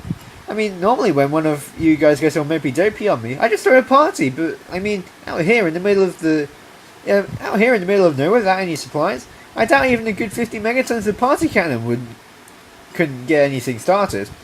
I don't think any pony's in the mood either, she sighed. What's every pony's problem with one another anyway? Why are we all getting so for? Well, I can answer for Fluttershy, certainly, or at the very least make a good guess. She seems to not want me intruding in her business. Rarity huffed, adding extra emphasis where she felt was due. Alright, I've overstepped, perhaps, in trying to help her open up a little more into the world, but honestly, I think Havocwing did more for her in that regard than I ever could. Oh, I see. Well, that's sad to hear. Pinkie frowned. I give Fluttershy some space for a little while maybe. Let her work things out on her own. See where you're coming from. She'll forgive you, I just know it. Why, when me and Dashy have a little tiff back at home, we sort of take a day off. And then we come back, we talk about what we did, and we make up. Thank you, Pinkie, Rarity smiled, raising a hoof to stop her. I appreciate the sentiment. That means a lot. What about the others, though? Any ideas about them? Well, other than Dashy, I know why she's upset. Pinkie sighed. She thinks every pony's shunning her and ignoring her opinions. I tried to tell her that's not what's happening, but well, she's too busy to listen lately. Rarity nodded glumly. Yes, I've gathered as much. I do wish Rainbow Dash wouldn't take it so personally, though. It's a sad truth that when travelling together like this, we need to follow sort of group majority when making decisions, or at the very least nominate a leader to follow unquestioningly, which I'll admit seems to be working out fairly well from what I've witnessed of Starlight's group. Twilight doesn't seem to think she's up to the task just yet, and I don't fault her for it. I suppose she blames herself for the incident involving those 6 brutes at the first time. TikTok tried to lead early on, but, well, circumstances are circumstances. I don't blame her for the misfortunes we dealt with at first. That's why I've tried to tell Dashy too. We're all in this together, and we should do what makes the most sense to the most of the group, because that's just how we are. A team. Just because her ideas aren't being used doesn't mean no pony's listening. Just like they like other ideas a little better. But I know all that. I just don't want Dashy to know that it doesn't mean that no pony trusts her or values her. We all do, right? Rarity smiled. Of course we do, darling. Rainbow Dash just needs a little time to calm... to calm down. As long as we all reach Hope's Point and are on our way to Utopia, there'll be no need for any more of this sort of talk. I hope so, Rarity. Pinkie sighed. Well, what about Applejack? What's got her so fired up lately? Rarity hesitated for a moment. Far too long for Pinkie not to notice. Well, that I can't say. Pinkie narrowed her eyes and poked Rarity in the nose lightly. Ooh, are you keeping a secret for her, Rarity? We had to talk about this before. You know that's not... Yes, I know, Pinkie. It's the fastest way to lose a friend forever. But this is a serious matter that she'd rather no pony know about. Not some trivial thing like me being jealous. I've already said too much on the subject. So if we could just leave it be, please? Pinkie crossed her forelegs in front of her and eyed Rarity with scrutiny, causing the unicorn to back off just slightly. Then she shrugged and nodded. Well, if you say it's that big of a deal, fine. I won't butt in, she said sternly. Oh, no, this is Pinkie. Well, if you say it's that big of a deal, fine. I won't butt in, she said sternly. Just know if things go south, you'll be there to say I told you so. No, I'll be there to say I told you so. Hopefully it doesn't come to that, to anything like that. But I do fear that Applejack's behaviour is driving a wedge between her and Fluttershy that cannot be repaired. Rarity sighed. A dreadful shame, too. I thought the two of them were perfect for one another. A pity that Applejack... Oh, never mind. There I go, I'm starting to ramble again. Rambling is a perfectly fine practice. Oh. Rambling is a perfectly fine practice, came a voice from behind. Rarity and Pinkie turned to TikTok, who stood there with deep concern on her face. Rarity asked quickly, TikTok, dear, is everything alright? Noting the concern on the other unicorn's face, Rarity hastily stood upright in a panic. Oh, nothing's wrong with Twilight, is there? Do you need something? No, she's fine, TikTok sighed, calming Rarity with a shoving hoof. Oh, with a showing of hooves. Fine, but I still haven't the foggiest idea how to fix up this bloody condition she's in. I think it's more important that we just move as quickly as possible to Hope's Point if we plan on her recovering. I'll be frank, we're in a terrible position right now, and it's not looking to improve anytime soon either. Lockwood over there, dying of some mystery curse rubbish that even Twilight doesn't know anything about. Twilight herself unable to use her magic for who knows what reason. And worse, those 6 psychos are out there somewhere, and they're still after us. We all know that, Pinkie pointed with exasperation. I already went over it all in my inner monologue earlier. I think every pony's up to speed. Your what? Rarity raised an eyebrow. Pinkie continued, but that's not the problem. Oh, but that's not the real problem. What's important is that we take this mess we're in, and we find some way to fix it, right? Any ideas? Yes, of course. Yes, of course. Moping around our misfortune seems trite at the moment. Perhaps putting our heads together to improve the situation might be for the best? Rarity agreed. We can leave the business of actually getting us to Hope's Point to Applejack, but perhaps we should think of some way to make things more bearable for every pony. TikTok smiled lightly. I knew I picked the right 2 men to talk to. I find it amazing that any of you still wish to chat with me willingly for anything other than asking me for my map or what have you. I'm just your personal supply keeper, not your bloody guide. Twilight's begun coming around since this morning, but, well, there goes that. She sighed in defeat. You two, though, you've yet to show me any animosity that I'm aware of, at least. Well, why would we, darling? Rarity blinked. You've done nothing but to try and help since this whole adventure started. Surely, though, you don't think we're the only ones worth speaking with, do you? Well, the only other 2 ponies here I can say still don't seem to dislike me are Fluttershy, who's too busy with Lockwood to really make me want to disturb her, and, well, Lockwood. How is he, by the way? Rarity frowned. He's getting worse, a lot faster than I think Twilight realised. I fear for him. TikTok, I really do. TikTok sighed. All we can do, then, is to make the best use of time that we can. Hopefully some sleep will do every pony some good after today's events, but we can't rest long. We need to get to Hope's Point before we all starve. I just know I'll hear about that too. It seems to be all I deal with lately. Pinkie Pie put her hoof to TikTok's shoulder. Don't be so hard on yourself, TikTok.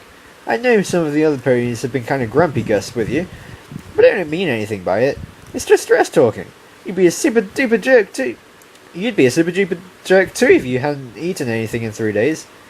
Well, that I agree with. TikTok sighed again. You know, I rather wish we could return things to how they were when we all first left the city. At least then the only pony who really outright disliked me was Rainbow Dash.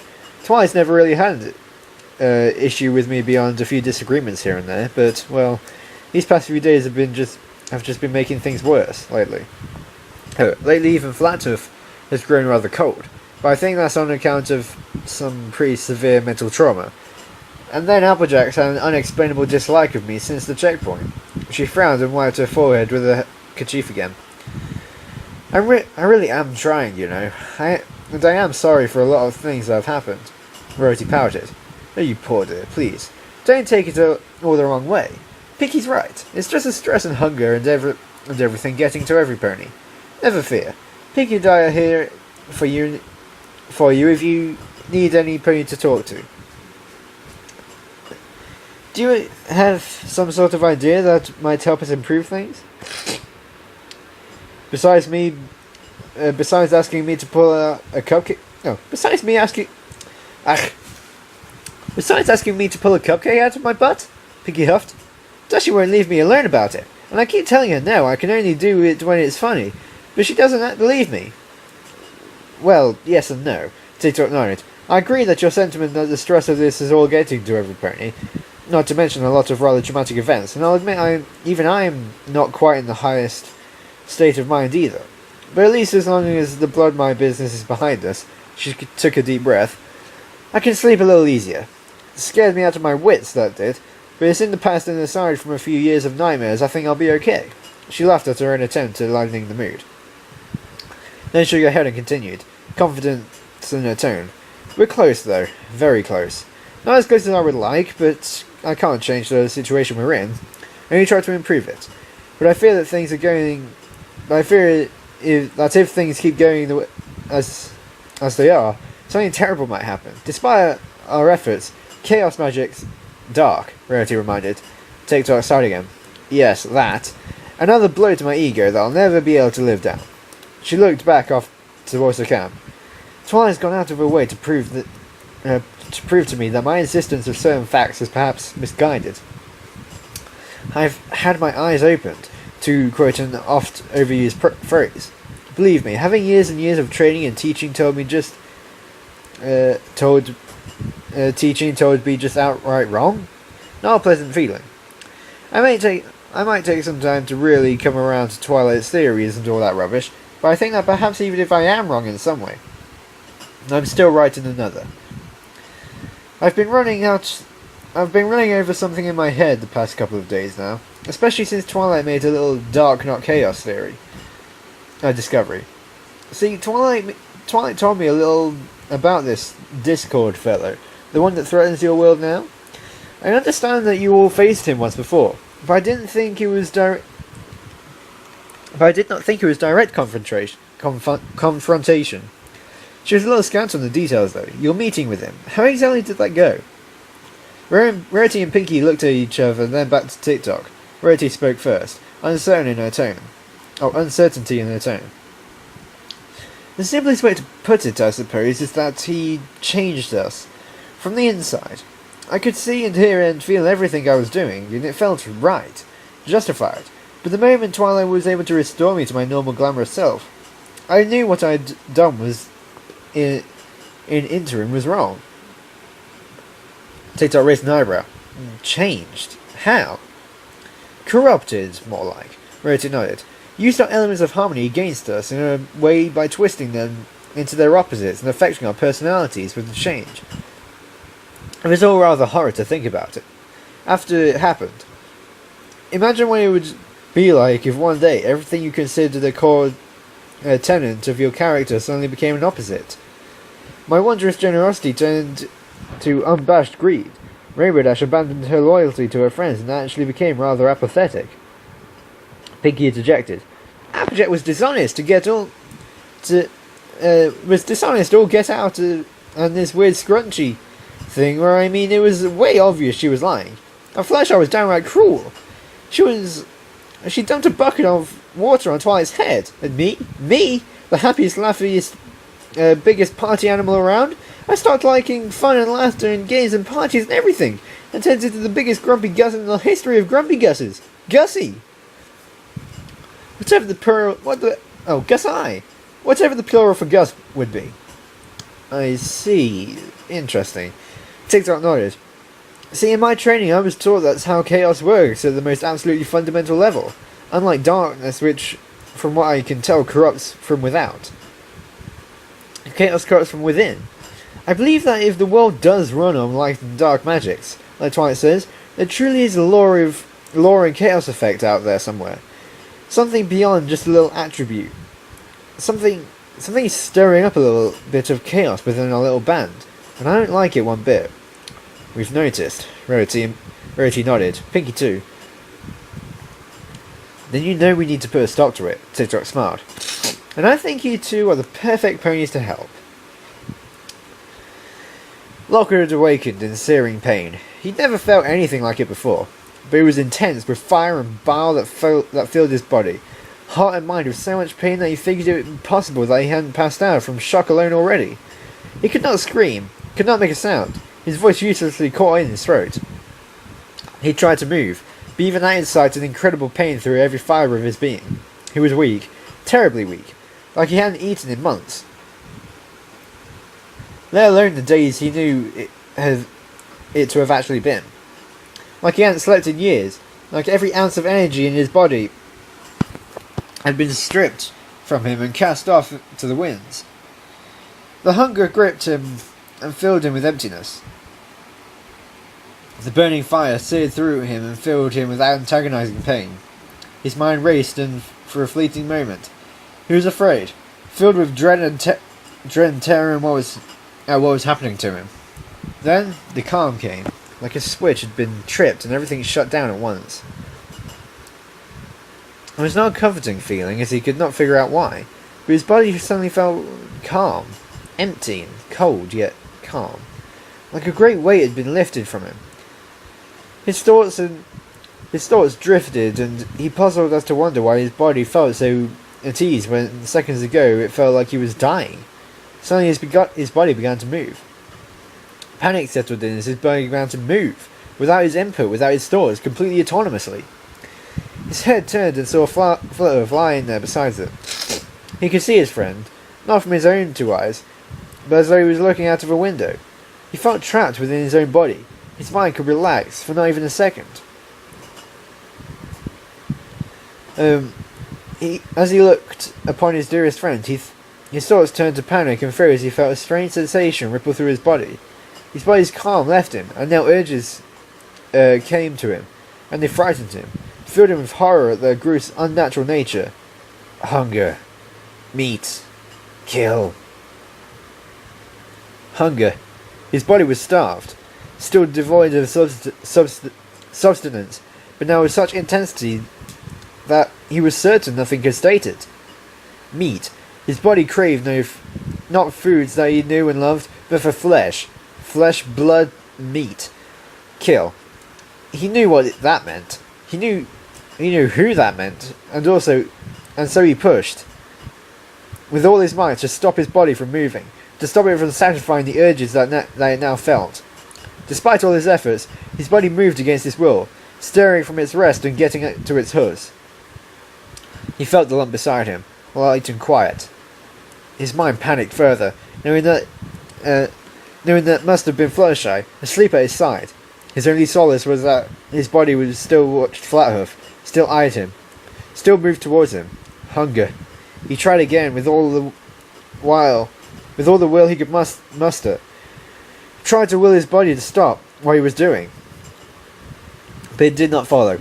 It was moving towards Flutter slowly, quietly, hungrily. Meat. It stood over his closest friend, looked down at the exposed flesh of his neck, and still he tried to pull away, desperately tried, to no avail.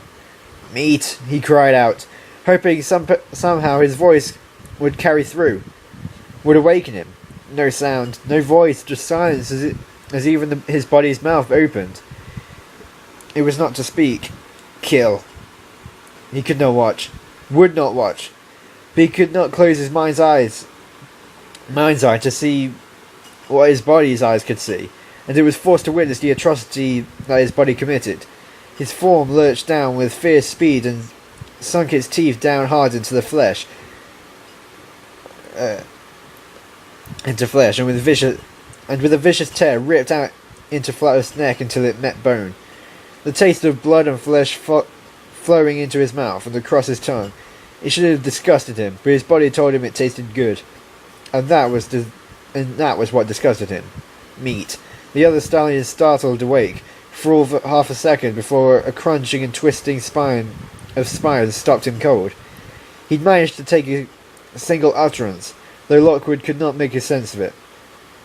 Perhaps it had only been part of a word, or just a guttural grunt, but he hadn't heard it. The others, though, they heard it, even now as his teeth tore into flesh and bone with a reckless abandon, like a starved animal, as satiating his hunger little by little. You could hear the stirrings of something else nearby. Meat. Food. He hated the surge of pleasure that came through his body to his mind. It shouldn't feel good, but it did.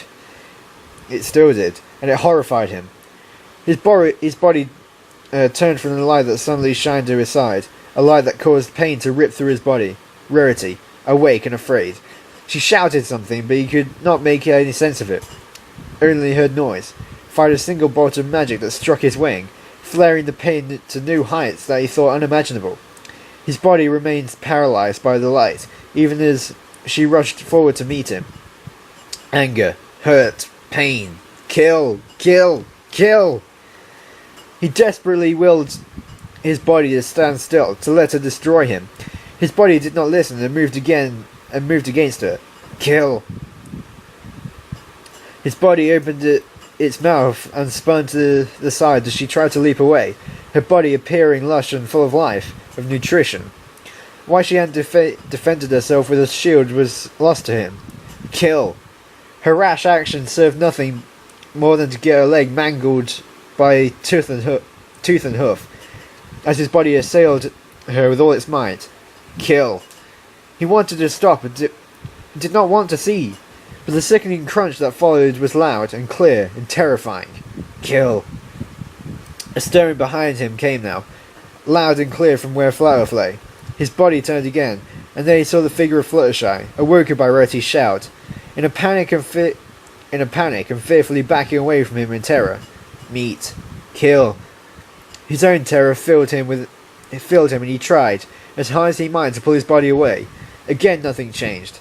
Meat. His body pounced upon her in an instant, and he thought he saw a light flash nearby. His body looked to the light for but a second, to see a great ghost-like wolf bearing down on him. Then it turned back to Fluttershy, who he could see screaming and crying in a state of fear, though to him it sounded of just noise. Meat. Kill. He wheeled his body to focus on the wolf. Anything, but back to the mangled Rarity, to Flathoof, to the new sounds he could hear behind him. Anything, but not Fluttershy. Anything but her. His body paid no heed, and lurched forward. Meat. Kill. He could not watch, but he was forced to. The sickening crunch echoed through his mind. The light from up him vanished in an instant, its source of control gone. He screamed. Nothing. Another light shined all the brighter, and his body turned back to the source. Tick-tock, her face full of pain and rage and fear, lit up her horn bright enough that the vision flashed white. Pain. Ah! Lockwood shot awake in severe agony. Both Fluff and Fluttershy snapped and looked around in panic. Even the others nearby had been awoken by it. Lockwood did not waste his time, and struggled himself out of the grip of Fluttershy's wing. His body was weak, and he felt the pain flaring in his chest and head. It hurt to move, it hurt to think, it hurt to breathe. But he moved. He ran, or at least he tried. Fluff stopped him before he got more than a few paces away. Whoa, whoa, whoa, buddy. Where do you think you're going? What's wrong? Are you hurt? Get away! He yelled in a frenzied panic, trying to shake Fluff away from him. Get away from me! Lockwood, calm down, man. Get away! He yelled, roughly pushing his friend away and starting to move once more. Fluff was not deterred and held him down. Listen here. I don't know what's come over you, but you're not fit to be moving. Stay put, damn it! Get off of me! I don't want to hurt you! Blood! There was so much blood! Oh, the hunger was unbearable! I'd love to see you try anything, Fleur snarled. What the hell is wrong with you? What's going on? Tick-tock mumbled sleepily as she came over with Rarity. Do you have any idea what the bloody time? Stay back! Get away from me, all of you! Lockwood yelled again. I'm one of those things. Get away from me before... Ah! The pain ripped through him again. It's happening. Get away! Lockwood, you're hysterical! Get a hold of yourself! Flutter snapped. The others had begun to gather round as well, awoken by all the commotion. Only Twilight remained asleep, still off laying at the campsite. What the hell's wrong with his eye? Rainbow blurted, noticing that his slither had become a blood red. His pupil had dulled black instead of a normal gold. Applejack gulped. That ain't right. Lockwood raised a hoof to his eye in panic. Oh crap, it's starting! Get away from me, damn it! Flutter, get off! I have to get away before I... What the hell is wrong with him? TikTok muttered as she hastily utilised the diagnostic spell on him, trying to avoid his swipes and flaring wings. She caught a face full of wing at one point and spat feathers. Bloody hell, will somebody hold him still? Applejack angrily pushed Flutter out of the way. Lockwood tried to get away again, but Applejack was too quick and smothered him with her body, keeping him perfectly still despite his wriggling and squirming. Applejack, stop! I might... Y'all ain't getting through me. I'm sure of that. Applejack slid calmly in his ear, waving a rock-solid hoof in front of his eyes. Whatever y'all are afraid you're gonna do to any pony, y'all can't do to me. Just calm down, okay? Lockwood writhed and tried to get out from under her weight, but he couldn't. TikTok was able to easily scan him now. Bollocks, his condition's getting worse. I can't figure out what's causing it, but... Her horns shimmered a bright blue, and her eyes widened. But whatever's going on, it's working fast. I think the curse is reacting to his fear. Lockwood, y'all need to calm down. Applejack said calmly again. Y'all making this worse on yourself. Just relax and... I'm one of those damn abominations. Let me go. Get away from me. I don't want to hurt any of you. Please, just let me get away from you. Let me go. Lockwood, if I have anything to knock you out... If I have to knock you out, I will. Flutter threatened. Lockwood brightened suddenly as realization swept across his face. Yes, that's it. Fantastic idea, Flutter. Kill me now before it... Wow, not at all what I meant. Flutter blinked. Buddy, you need to calm... Here, let me... Fluttershy suddenly interjected. The others looked at her in surprise as she circled around to his front, where his struggling increased tenfold just at the sight of her alone. Fluttershy, no, get away from me. I don't want to hurt... You just need to get some sleep, Lockwood. All this stress is getting to you. As she said sweetly, putting her hoof on his forehead. See, you're still all cold and sweaty. This isn't good for you. You need to get back to sleep. She leaned in and gave him a tender hug, cradling his head in her hers. He pleaded with all his might, tears in his eyes. No, please, no, I don't want to hurt you. And then she does the hush now, quiet now voice. Song, which I'm not going to do. Lockwood struggled, still, but Applejack noticed his struggling was barely that. The others all watched with varying degrees of worry, curiosity and hope. Fluttershy began to stroke her hoof through Lockwood's mane. Applejack rested her hold on him, as he was barely even moving now. His eyes fluttered weakly, and Fluttershy leaned in close and continued to sing, softer still than before. Lockwood stopped moving, his eyes closing at last. Fluttershy continued the lullaby, wanting nothing more than to ensure his sleep held fast. They all remained in total silence in several tense moments. Rainbow fought the urge to yawn, the lullaby working its effect on all of them. Did it work? Flutter asked nervously. Snore. It worked, Applejack said flatly. Phew. Fluttershy breathed. After only a second of silence again, she broke down and began to cry. This is all my... Applejack held her hoof to her shoulder, drawing her attention. His voice was stern yet compassionate. I'll speak for everyone here when I tell you to stop that. The next morning went as smoothly as Rainbow had expected. In other words, not at all. But the others managed to get themselves organised as best they could and started off on their way towards the south once again. Moving along at a slow and steady pace that was much too slow to Rainbow's liking. Come on.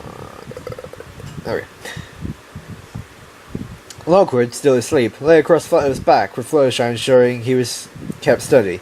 Rainbow had to fight the urge to keep an eye on her and make sure she didn't do anything stupid.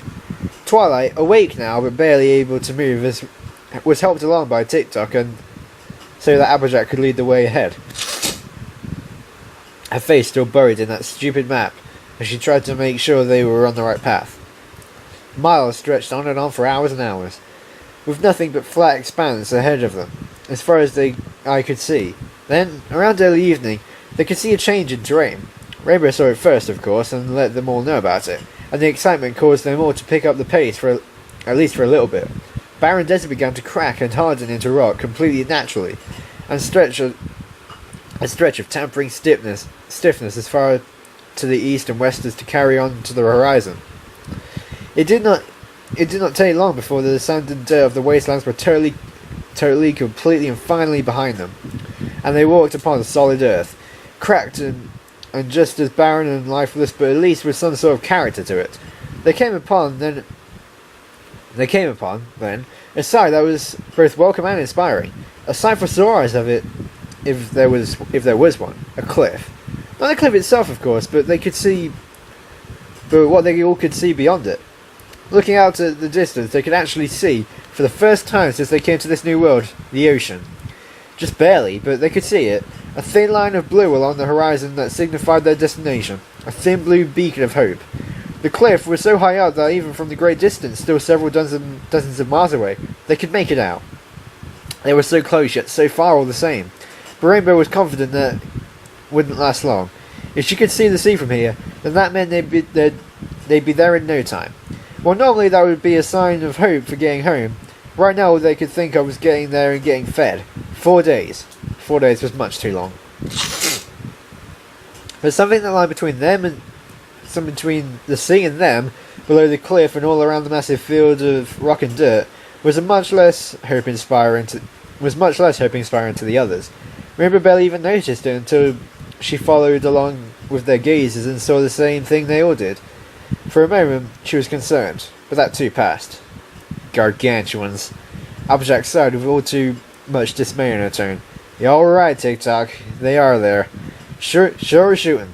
I was hoping y'all were exaggerating a bit when y'all was telling us about there being more of those things out there. And there are so many of them. So many," Rarity gulped. Are those all adults? Oh my. "Afraid so," TikTok nodded as she stepped to the front with Applejack.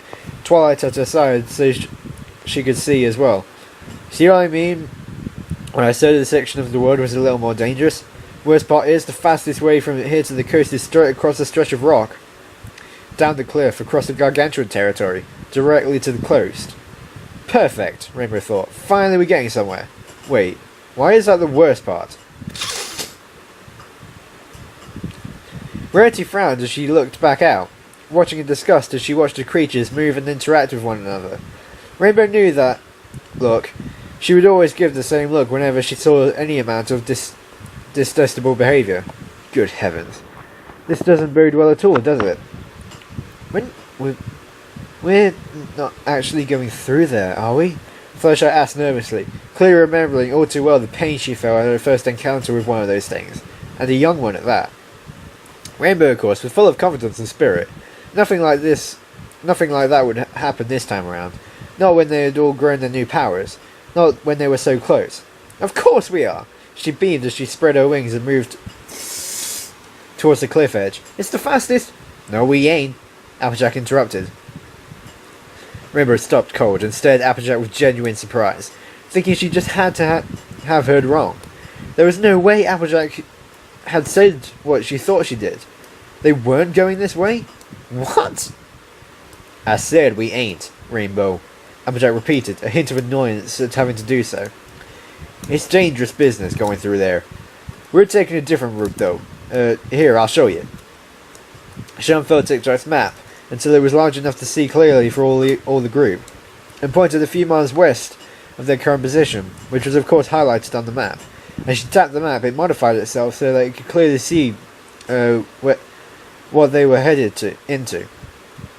There was a canyon that climbed down the rocky cliff in complete safety, totally Gargantuan-free path, as told by the fact that the rocky cliff still surrounded the canyon and stretched for a full mile to the east. The sloping canyon trail certainly appeared significantly easier to traverse than anything other detours they had dealt with, but unfortunately, that's going to take forever! Rainbow pointed as she took a closer look at the numbered lines trailing through the canyon path. Do you have any idea how slowly we've been travelling the past day? Starting from since those creeps showed up. We're moving along like snails. I can't walk faster than we've been moving in my sleep. Oh, I can walk faster than we've been moving in my sleep. The map itself was all the proof she needed to that fact. It kept a very convenient time log in the corner to detail their time spent along every route, not counting resting periods. Before running into Starlight's gang again, they'd covered about 70% of the route between the Red Death, Bloodmire, or whatever it was in the matter of half a day. They covered the other 30% in about the same amount of time, perhaps a little longer. And what? You want us to hurry and run a risk of injuring Lockwood or Twilight in the process? Applejack snorted. I know we gotta move, Rainbow, but this is taking too long, Rainbow stated, getting in right in Applejack's face. If we're gonna get them any help, if we're gonna get any food, we ought to start wasting time. Y'all better step back a bit there, Rainbow, Applejack glowered. Rainbow pointed eagerly at the map. Look, going straight across through here. We'll be at his point well, your map says we'll be there by late tomorrow morning. That's less than a full day. Barely more than half one. That's all we need. Exactly the route we planned, right? This new route of yours. Look at the map even points out how lousy it is. Estimated arrival time night time 2 days from now. More than 48 hours. Over 4 times as long. That's ridiculous. We'll starve to death by then. Is that true, Applejack? Flowers asked sternly. You know we're on a time limit. I'm not too keen on going through Gargantuan territory again. If it's that big a difference, we'll make it. Applejack nodded. Not your limit. Oh, not your limit. I know we'll make that. Flutter added with an angry frown. I know what y'all meant, and I'm telling you, we'll make it. I know I ain't got any idea how long he has, but this is the only way we can make it there safely. The map only estimates our time based on our normal walking speed. It ain't account for us having to scale this here cliff with 2 ponies that can't do it by themselves. I didn't see that making much of a difference, Rainbow pointed out. It's straight down. Flower remained silent for a moment, and asked, how long would it take? Normally, maybe 30 minutes or so. I suppose, she hummed as she looked down. But with our situation, I don't know, maybe a few hours or so to just get down the cliff? And that's accounting for me using my earth magic to help. I can only move so fast and do so much at once. And I've got to help y'all except for Rainbow and Fluttershy make it down. Even if Rarity helps me, I can't guarantee much faster than that. This cliff is mighty unstable, and I ain't about to risk rushing along if any pony will get hurt. So basically, we don't lose that much time. Rainbow blinked with confusion. I don't get why we are changing paths. Feels lazy and pointless to me. You all calling me lazy? Applejack sneered in their direction. Until you tell us why this is such a big deal, yeah, I'm calling you lazy, Rainbow reasoned. If I may, TikTok interrupted. Rainbow turned in their direction, anticipating another argument with the unicorn. Oh good, the expert, she scoffed, rolling her eyes. What's the big plan this time, oh wise one? Maybe this time he won't suggest something that's going to get us killed. TikTok, to Rainbow's surprise, ignored the comment and continued on with a calm, almost cordial tone. I'll be frank here, the cliff isn't our concern. Losing a couple of hours is no big deal, you're right. Under normal circumstances, we'd probably be having a race to see who'd get to the bottom first without flying, but I digress. That's not what we're worried about. It's the Gargantuans that we're worried about. Rainbow blinked, not quite believing what she heard. The Gargantuans were the problem? Those stupid things? That's it? Come on, that's not... Take a good, long look out there, Rainbow, TikTok said simply, her calm tone already getting on Rainbow's nerves, and tell me exactly what you see. What? Rainbow hesitated as the lack of sense that request made. They just got finished looking out there. Why should she need to waste time and do it again? Go on, take a look, and tell me what you see.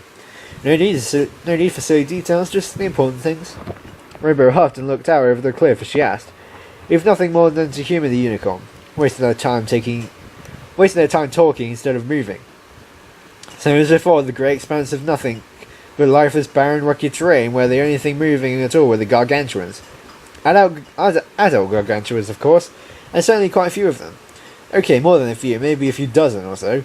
Each one of them, if she remembered right, bigger than the house by a rather fair amount. They were all awfully far down, away that she couldn't tell exactly, but she remembered well that they'd met earlier, looked like, and how big it was. Were they all that big? That was almost a troubling thought. Okay, I see the Gargantuans, she said flatly, stating the obvious much to her annoyance. I don't see what... How many do you see? TikTok asked. Rainbow grunted, getting impatient with the questions with obvious answers. Well, I guess maybe a few dozen or so, she responded, repeating her inner thoughts aloud. I still don't see... And? Go on then. You're not done telling me what you see yet. These Gargantuans, all adults I assume by the way. What exactly are they doing down there? Rainbow blinked and looked at TikTok, unsure what that even meant. What are they doing? Why does that even matter? Yeah, what are they doing? She repeated. There? Rainbow started, unsure of how to answer. She hadn't really paid much attention to that. She looked at it again and watched the things for a moment or two, then hummed and turned back to TikTok. It looks like they're fighting, I guess? So what? Precisely that, TikTok said as simply and calmly as she had been, almost mocking her. Now, do you know why they're fighting? Rainbow huffed. More time wasted. More babble. More uselessness. She wanted to just tune TikTok out. The unicorn had to be going somewhere with all this. No? Why does that... Well, I'll tell you. It's because they're all adult males. This isn't a Gargantuan nesting ground like it was back west, or a hunting ground like we'd further north that we skipped past after Lockwood got hurt. These are their breeding grounds. Okay, so... Rainbow shrugged. Look, you're making this sound really fascinating and all, but what's the point? I ask again, what are the males doing exactly? TikTok repeated. Rainbow resisted the urge to yell, but stayed calm. Told herself that there was no point to all this. Fighting, like I said. Look, fighting over what? Rainbow groaned and rolled her eyes. Just get to the point already! Jeez, I'm sick of playing 20 questions with you! TikTok smiled lightly. Rainbow hated the damn smug grin. Sorry, just wanted to see if you could come up to the conclusion yourself. Well, biology lesson time. They're fighting over the right to mate, or rather, the mate, seeing as there's only one female per brood, and typically only one brood per season. Here we go, Rainbow thought, another science rant. Anyway, they all come here during the end of the winter and fight and kill each other for the right to breed with the lone female of their brood, who waits patiently underground until fighting is done before coming out and claiming her mate. The male down there all hopped up on pheromones that the female secretes through the earth to coat the entire region. I know they're all vicious murder machines already, but now they're even worse. It'd be like giving a shark a gun. Rainbow Dash was stunned. What kind of stupid comparison was that? How would a shark fire a gun? Fleur blinked. Good, Rainbow thought. At least some pony else here had common sense. Pinkie scratched her head. You could strap it on their head? Not helping, Pinkie. Like that one movie, except those were laser beams, and I don't even know how that worked. Right, sharks, guns. Thanks for the analogy there, TikTok. Really riveting. But could you, I don't know, maybe quit wasting time and just get to the bloody point already? Well, it doesn't actually say bloody, but I guess that's just my Britishness putting words in there. Rainbow blurted, getting more than a little irritated. TikTok continued her explanation with the same damn smugness. It was barely there, but Rainbow could see it, hear it. Well, remember the last one we met? Remember what it took to take it down efficiently? Havoc Wing, Red Velvet, and Grayscale Force all worked as one to take it down, and still took a few minutes to do it without risking a serious injury to themselves. So, 3 ponies with incredible powers, all together to take down one adult male Gargantuan. Now, mind that was a normal male, not even an agitated one. Every single one of those Gargantuans down there is agitated as all get out. So, we can take him, right, gang? Rainbow boasted, looking to the others and expecting some support, but getting very little. How they could not have any sort of confidence was appalling. But Rainbow was not about to give up. They just need a little pep talk. Okay, here, plan is simple. Tell a piece of cake. Rarity gives us all a little power boost before we start. And then keeps that boost up on Fluttershy and often him. Fluttershy corrected. Rainbow rolled her eyes. Whatever. Like, he turns into a big animal, and like an elephant or something. And the power boost makes him fast. I run point, of course, spread a little shock and awe around and get their attention, while Pinks and AJ get the rear and take him down while they're distracted. By yours truly, we've got Flat Earth and you for backup in case things get out of hoof. Piece of cake. Take us maybe 2 minutes each, tops? No problem. Case closed. Let's just wrap this up and... an elephant might not be the best choice, Fluttershy pointed. They're really not that fast. So ignoring the fact that an elephant can't move that fast, TikTok added. Rainbow interrupted, having gotten used to TikTok's habit of doing so herself. Don't start trying to argue with me on the speed hit there, Slick. Talk to an expert in moving fast, and we're gonna go fast. So I've got the best plan. So an elephant can't move fast enough. Big deal. Fluttershy will think of a different animal. It was an example. TikTok started and kept going. Here it comes, thought Rainbow. Well, alright. Suppose you could then. Here, I'll posit a hypothetical situation just to humour your point. Because you're sadly mistaken if you think this is going to be easy. Right, Rainbow thought. Like you're the expert on what's easy and what's not. I still remember that stupid volcano. So just for the sake of argument, suppose you, alone, could take out, in say 5 minutes flat, just a nice even number to work with here. Since that's about how long those 3 took. Simple, right? You like simple, don't you, Rainbow? Rainbow sneered, not about to let the jab sink in. She shot back. 5 minutes? Even number? 5's not an even number. TikTok. She smiled lightly over Pinkie, who had tried to hold in the laugh. I don't know where you went to school, but whatever. I'll let it slide. You were saying how basically I'm right. Hell, you made my plan sound better thanks to that. TikTok interrupted and kept going. Then remember that there are lots of them out there. A few dozen that you can just see, not counting any that haven't arrived yet, or any that are being sneaky, hiding underground and just waiting for a chance to strike. Rainbow flinched inwardly. She hadn't thought of that. Oh well, so a few more showed up. Big deal. And while they might be fighting each other right now, food takes precedence over mating for these things. If they're as hungry as we are, I can see why. Oh, if they're as hungry as we are, I can see why. Rarity grumbled. And they'll always go for what they perceive as an easier kill, something small and soft over something big and covered with armor. In other words, you. Ha! Me? Easy kill? Rainbow sputtered in disbelief. They don't know about your powers, of course, but even if they did, they'd see you as basically a one-hit kill compared to a rival suitor.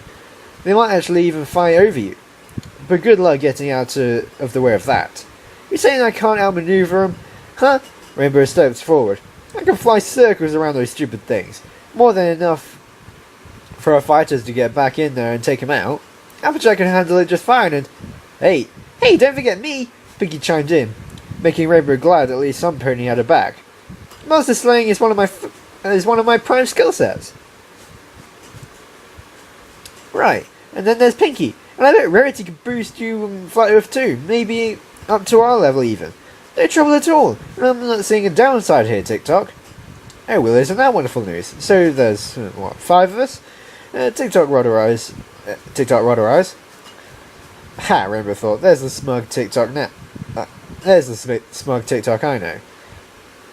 And we'd be against possibly more than one of those things at once? That's not good odds. Rainbow, I'm telling you that. 5 of you could possibly efficiently and safely handle 2 at a time. Maybe 3 if you're lucky. Hang on, I've lost it. Hang on. Exactly. And if we plan our route right, we can avoid any unpleasant encounters. And AJ will make none of the sneak upper on us from underground. Rainbow confidently pounded her to her chest. It'll be a piece of cake. Okay, again, just for the sake of argument, let's assume it is them. TikTok sighed. Let's assume that the 5 of us can efficiently and effectively handle more than one adult male Gargantuan. Good for us. I commend us on our skill and ability. Now, I ask you, have you ever seen an adult female Gargantuan? No? Well, imagine a male adult. TikTok started, tapping her temple with a hoof. Rainbow grit her teeth at the gesture, trying to keep calm. Got that? Good. Now, double its size and make its armour triple of the thickness with an extra set of claws. Do you follow me? If a female happened to show up, you'd be as good as dead. I don't think all 9 of us could handle one. Ever wonder why Pandemonium City has a massive wall around it and only lets ponies in through a massive gate? Because if an adult female Gargantuan ever got the urge to head north for the city, without the wall it would have an absolute field day. That sounds bad, Flight of Gulped. Okay, I see your point. Direct combat, bad idea. Rainbow huffed, not about to let a little setback like that get in the way. Okay, fine. So we don't go hoof to claw with the things. I get it. Whenever you prove your point. New plan then. I say we sneak through at least. We can have AJ AJ dig us under. Minding that Gargantuans are subterranean dwellers that only hunt and fight above ground, but are of course extremely sensitive to earth vibrations, TikTok pointed. Applejack's powers, if anything, are actually a detriment here because they'd call more of the bloody things. I applaud your ideas, Rainbow, but applaud my ideas? Yeah, right. Okay, fine, my plans ain't good enough for you? Well then what's your plan? Rainbow interrupted.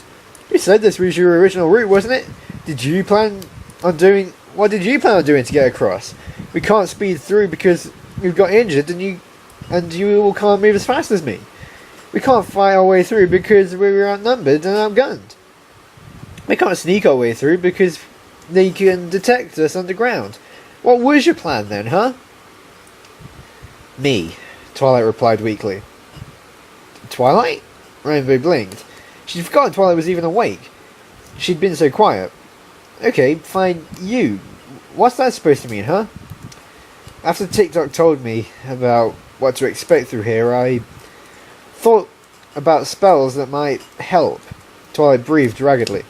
A barrier alone wouldn't get us through, and I don't think I can teleport us all. The greater the distance, even if you flew me, Rainbow. But I know a sort of concealment spell, invisibility. I was going to hide us so that we could sneak through, like you said, AJ. We'd distract them with her powers so that we'd go completely unnoticed. Rainbow frowned, not because she was upset, but because, if anything, that sounded like it was a pretty good plan. Why hadn't she thought of it? Well, of course she hadn't thought of it. Twilight was injured, remember?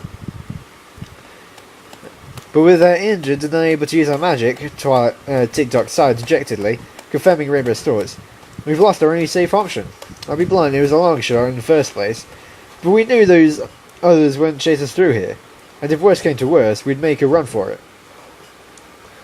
I can always fly you all over one by one, Rainbow suggested, pacing back and forth and trying to keep calm. It's a lame plan, but it might take a while, since Lockwood might be hard to transport in his condition, but not an option, TikTok continued, to Rainbow's annoyance.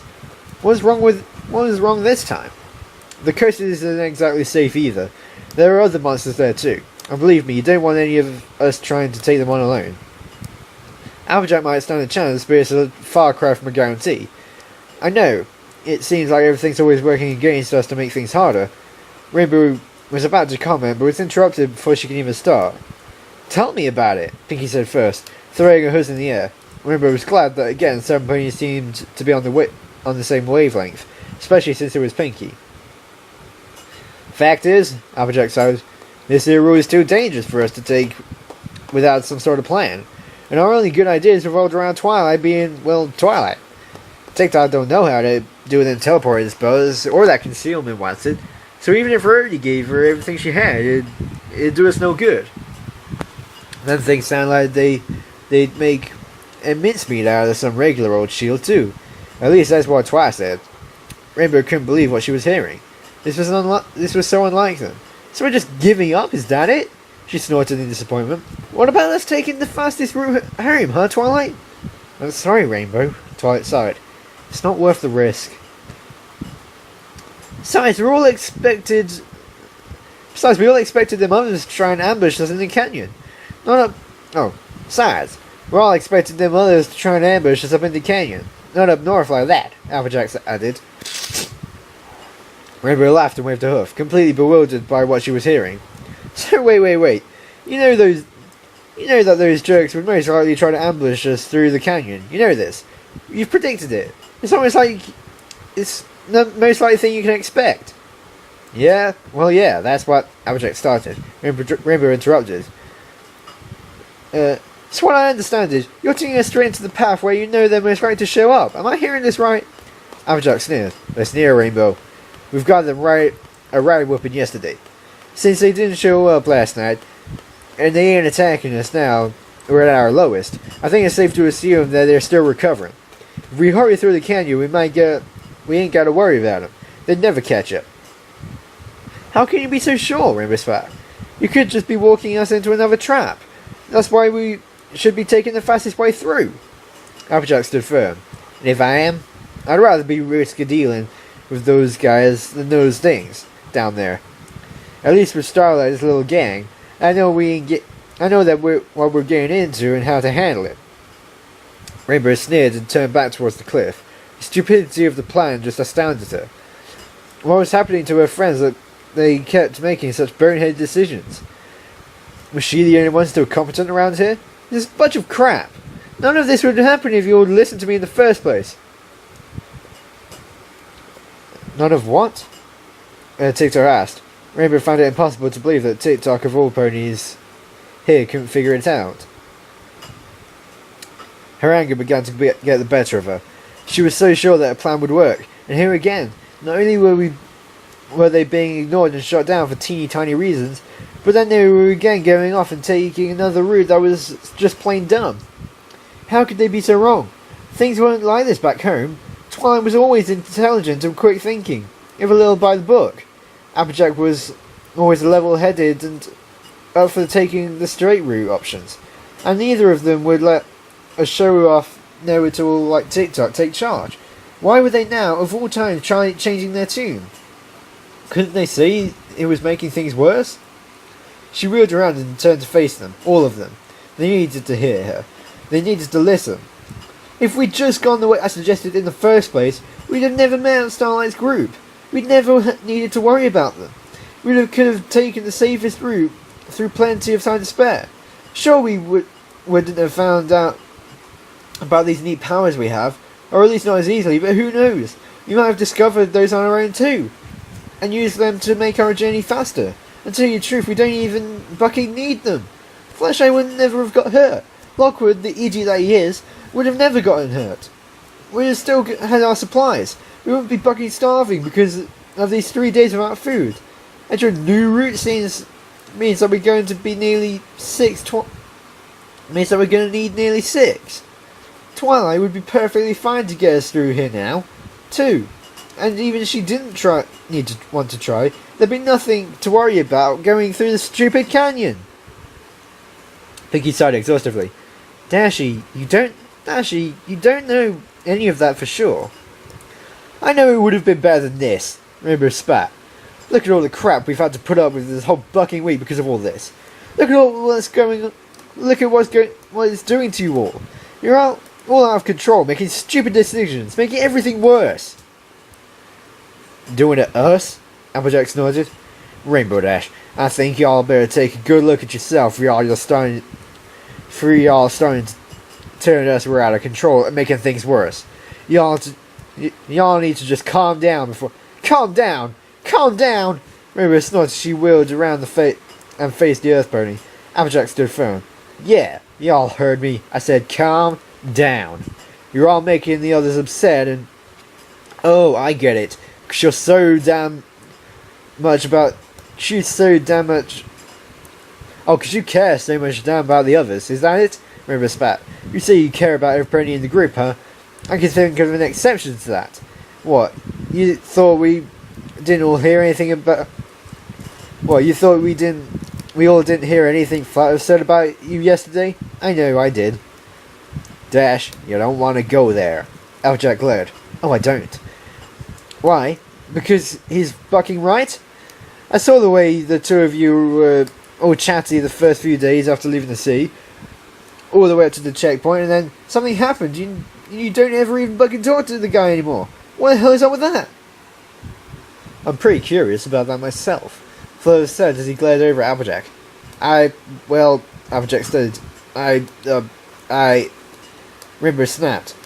You think you're so damn high and mighty that you're so far above me that you can tell me to calm down.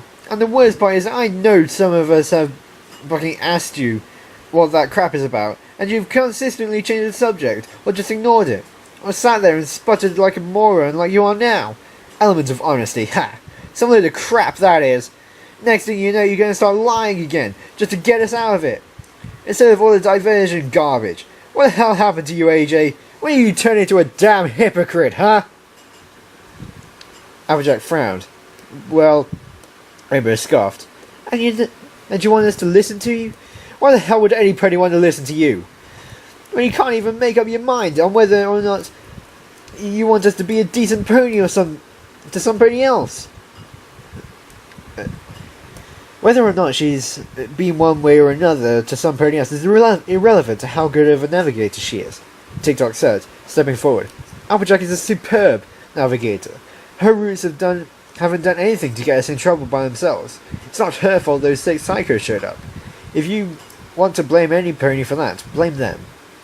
Rainbow turned and faced the unicorn now, aggressively stepping over to her. Oh, hey now! Look at what we have here. It's the most awesome, best guide in the whole bucking world. You know, the idiot that led us into an active volcano and nearly got us killed, and pissed off a super-powered unicorn that is likely chasing us down out of spite now. I know who to blame for those wackos coming after us, and it's you. TikTok narrowed her eyes, but remained calm. They'd already tried to fight us once before. They were probably upset that we got away, she pointed. I doubt they... Rainbow kept going, interrupting and ignoring TikTok entirely. Fair's fair. I'm even willing to bet 20 bits that the whole incident at the gate had nothing to do with Lockwood's stupid fake passport, but because that psycho that you dealt with before was working for this Nihila goddess chick, and she tried to see to it that we couldn't get out of the city and get home. Then you and Fluttershy went and killed him. So she had to step up drastic measures, and it's your fault. TikTok glowered. Well, forgive me for defending myself against a maniac with a knife. Shall I maybe next time let whoever's trying to kill me just get the job done? Rid you of the bloody hassle, right?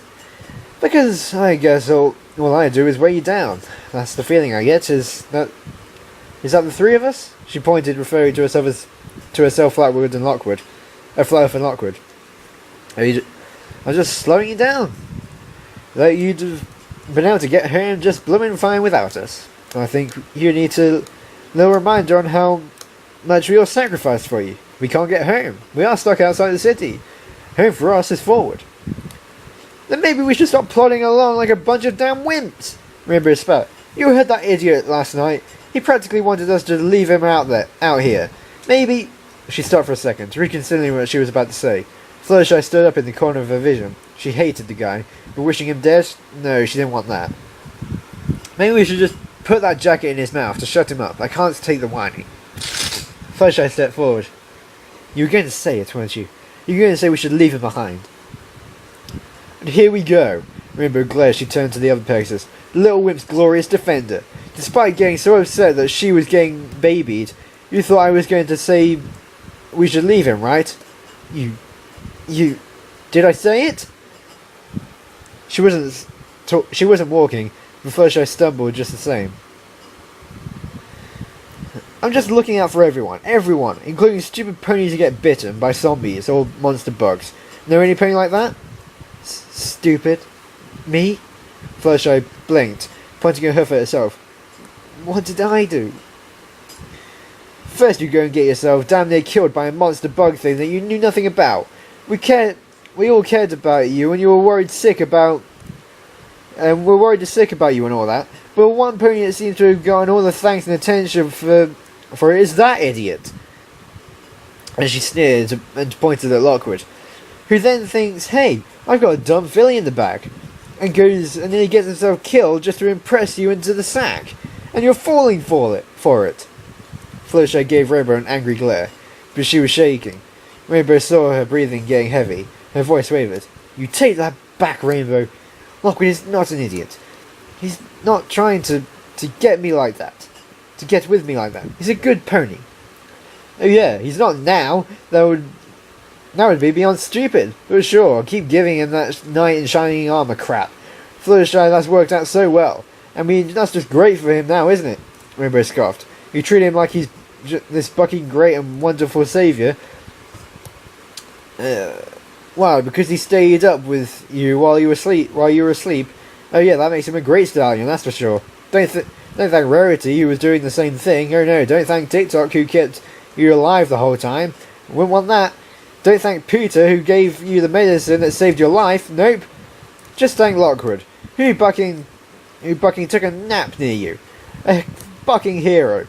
Ladies and gentlemen, let's take a round of applause for Lockwood." Fluttershy sputtered. Rarity huffed and glared at Rainbow. "Rainbow Dash, really now? You're upsetting her, there's no need for any of that." "Oh, and then there's you, Miss Fantasy." Rainbow turned sharply. "I've seen the way you've been acting lately. More of the feeling so damn sorry for yourself about the idiot that got himself hurt. You're upset, and I feel for you. But you know what? It's your own damn fault the two even started talking in the first place. If you'd kept your stupid matchmaking crap to yourself, none of this would have ever happened." Fluttershy turned her gaze over to Rarity, displeased at the implications of Rainbow's reasoning. "Now that you mention it, Lockwood probably would have never done." Wait, is this Fluttershy talking? "Now that you mention it, Lockwood probably never would have done. What if you hadn't pushed him with that question about defending those he cared about?" Okay, I don't know if that's Fluttershy or Rainbow saying that, so whatever. Rarity stepped back in surprise. "Are you saying it's my fault? I felt bad enough for asking him that question, but I hardly think that's anything that drove him to act the way he did. I should actually say that I'm glad he did. He saved your life, Fluttershy. I have nothing but appreciation and admiration for him." Fluttershy spat. "Oh, sure you do. That's why you told me to leave him alone and let Flutterhoof worry about him, is that it?" Everyone looked at Rarity with shock. She sputtered.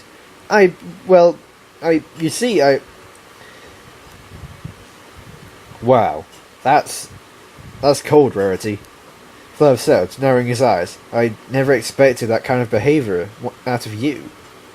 Rainbow huffed. "See, even Flutterhoof thinks I'm right." "I never said that." Flutterhoof turned.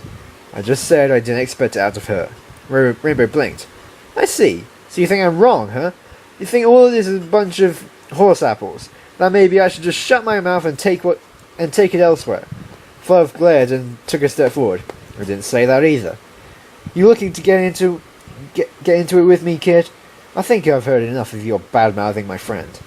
"Oh, big man!" Rainbow sneered. "You think you're some kind of great big defender? You think you're the one who should step up and keep every pony safe? If that's what you really thought, then you'd have made sure we didn't end up like this in the first place. You disagreed with TikTok as much as I did in the beginning. You could have helped me swing the vote, but no. You just stood by and watched the bucking happen." Fluttershy spat on the ground. "Rainbow, I'm warning you."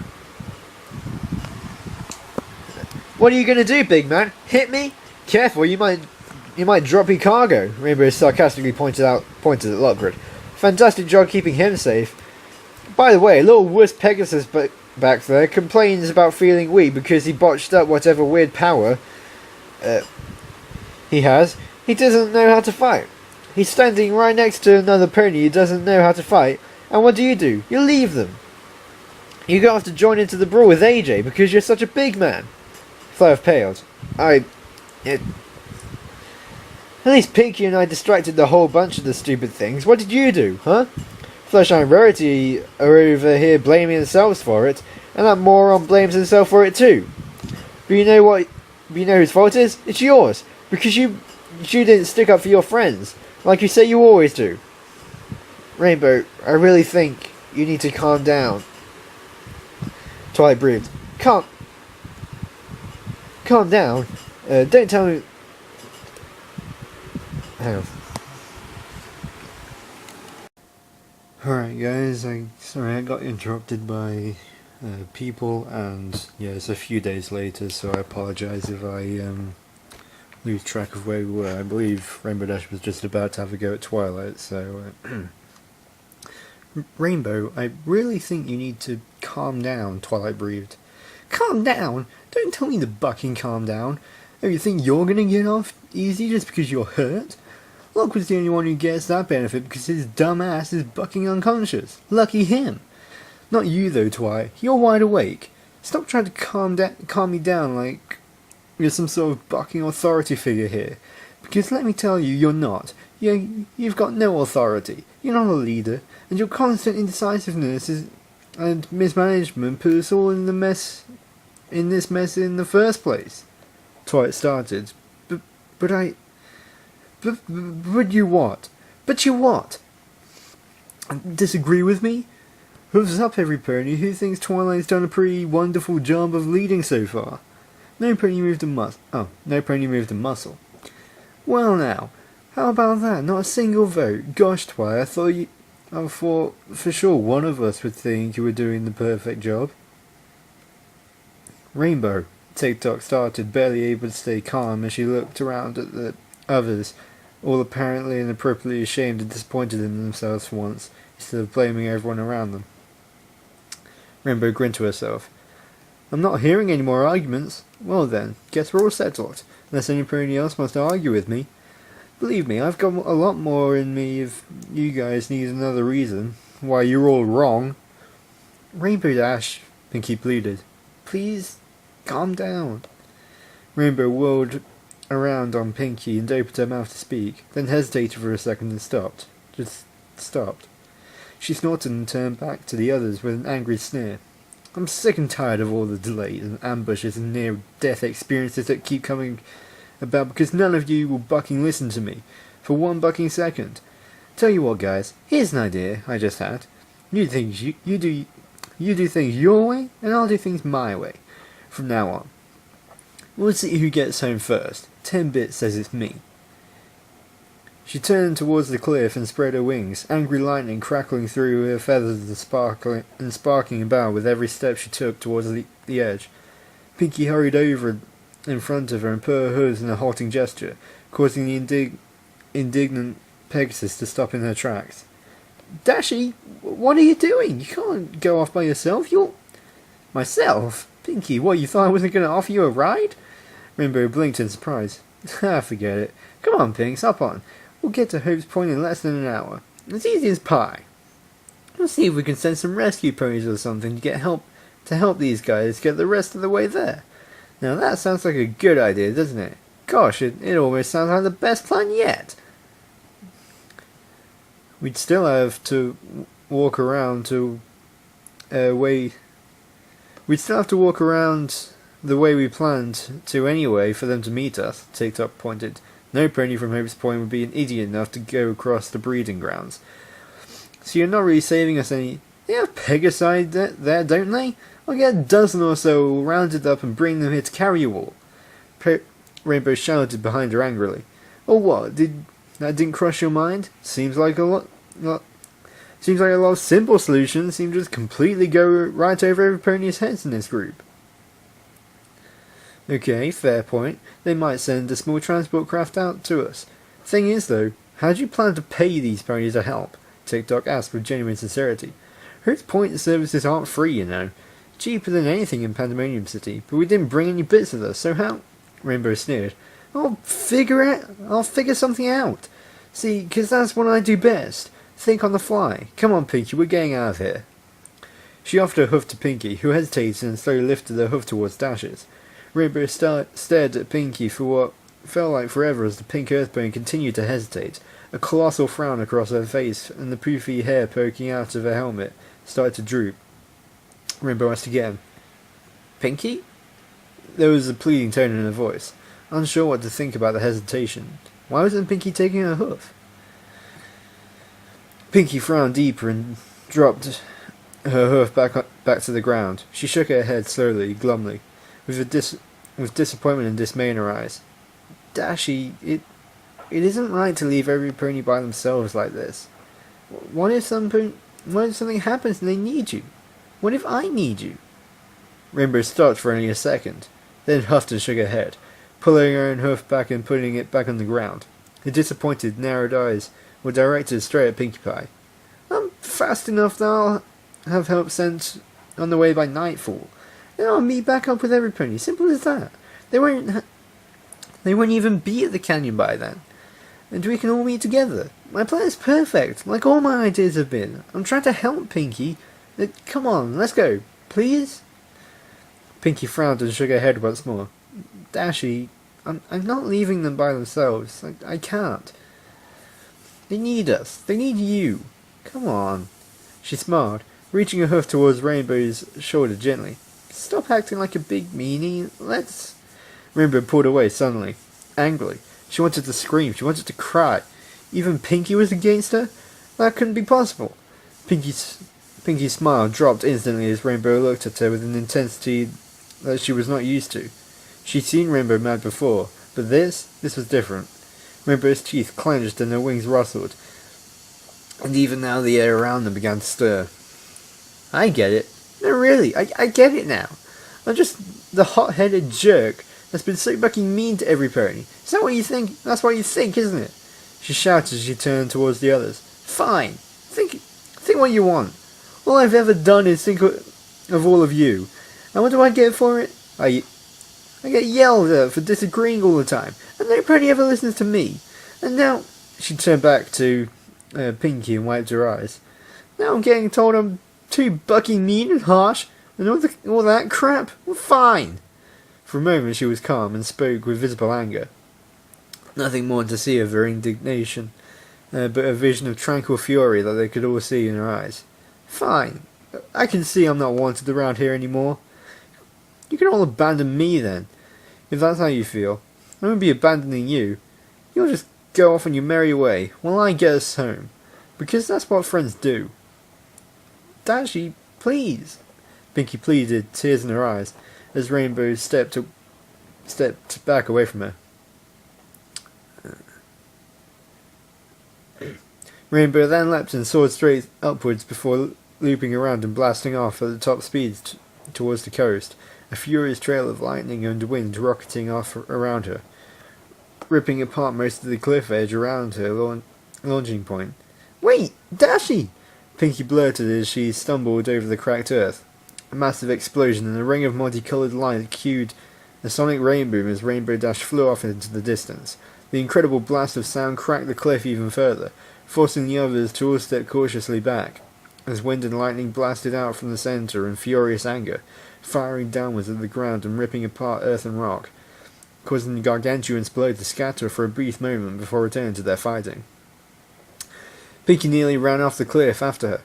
It cracked and broke beneath her, and in a panic she stepped defensively back until she was back with the others again. The earth crumbled away before them, a grim reminder of what had just transpired. Pinkie stumbled awkwardly to her backside and removed her helmet. Her hair drooped considerably, and she immediately began to sniffle. Dashy. And that was Crisis Equestria Chapter 2. Yay. Yeah, I haven't really got much to say about that because I'm incredibly tired. So yeah, I'm just going to leave that video there with no further comments. Thank you for watching, I hope you enjoyed that as much as I did. Keep on spreading the magic of friendship and I'll see you next time.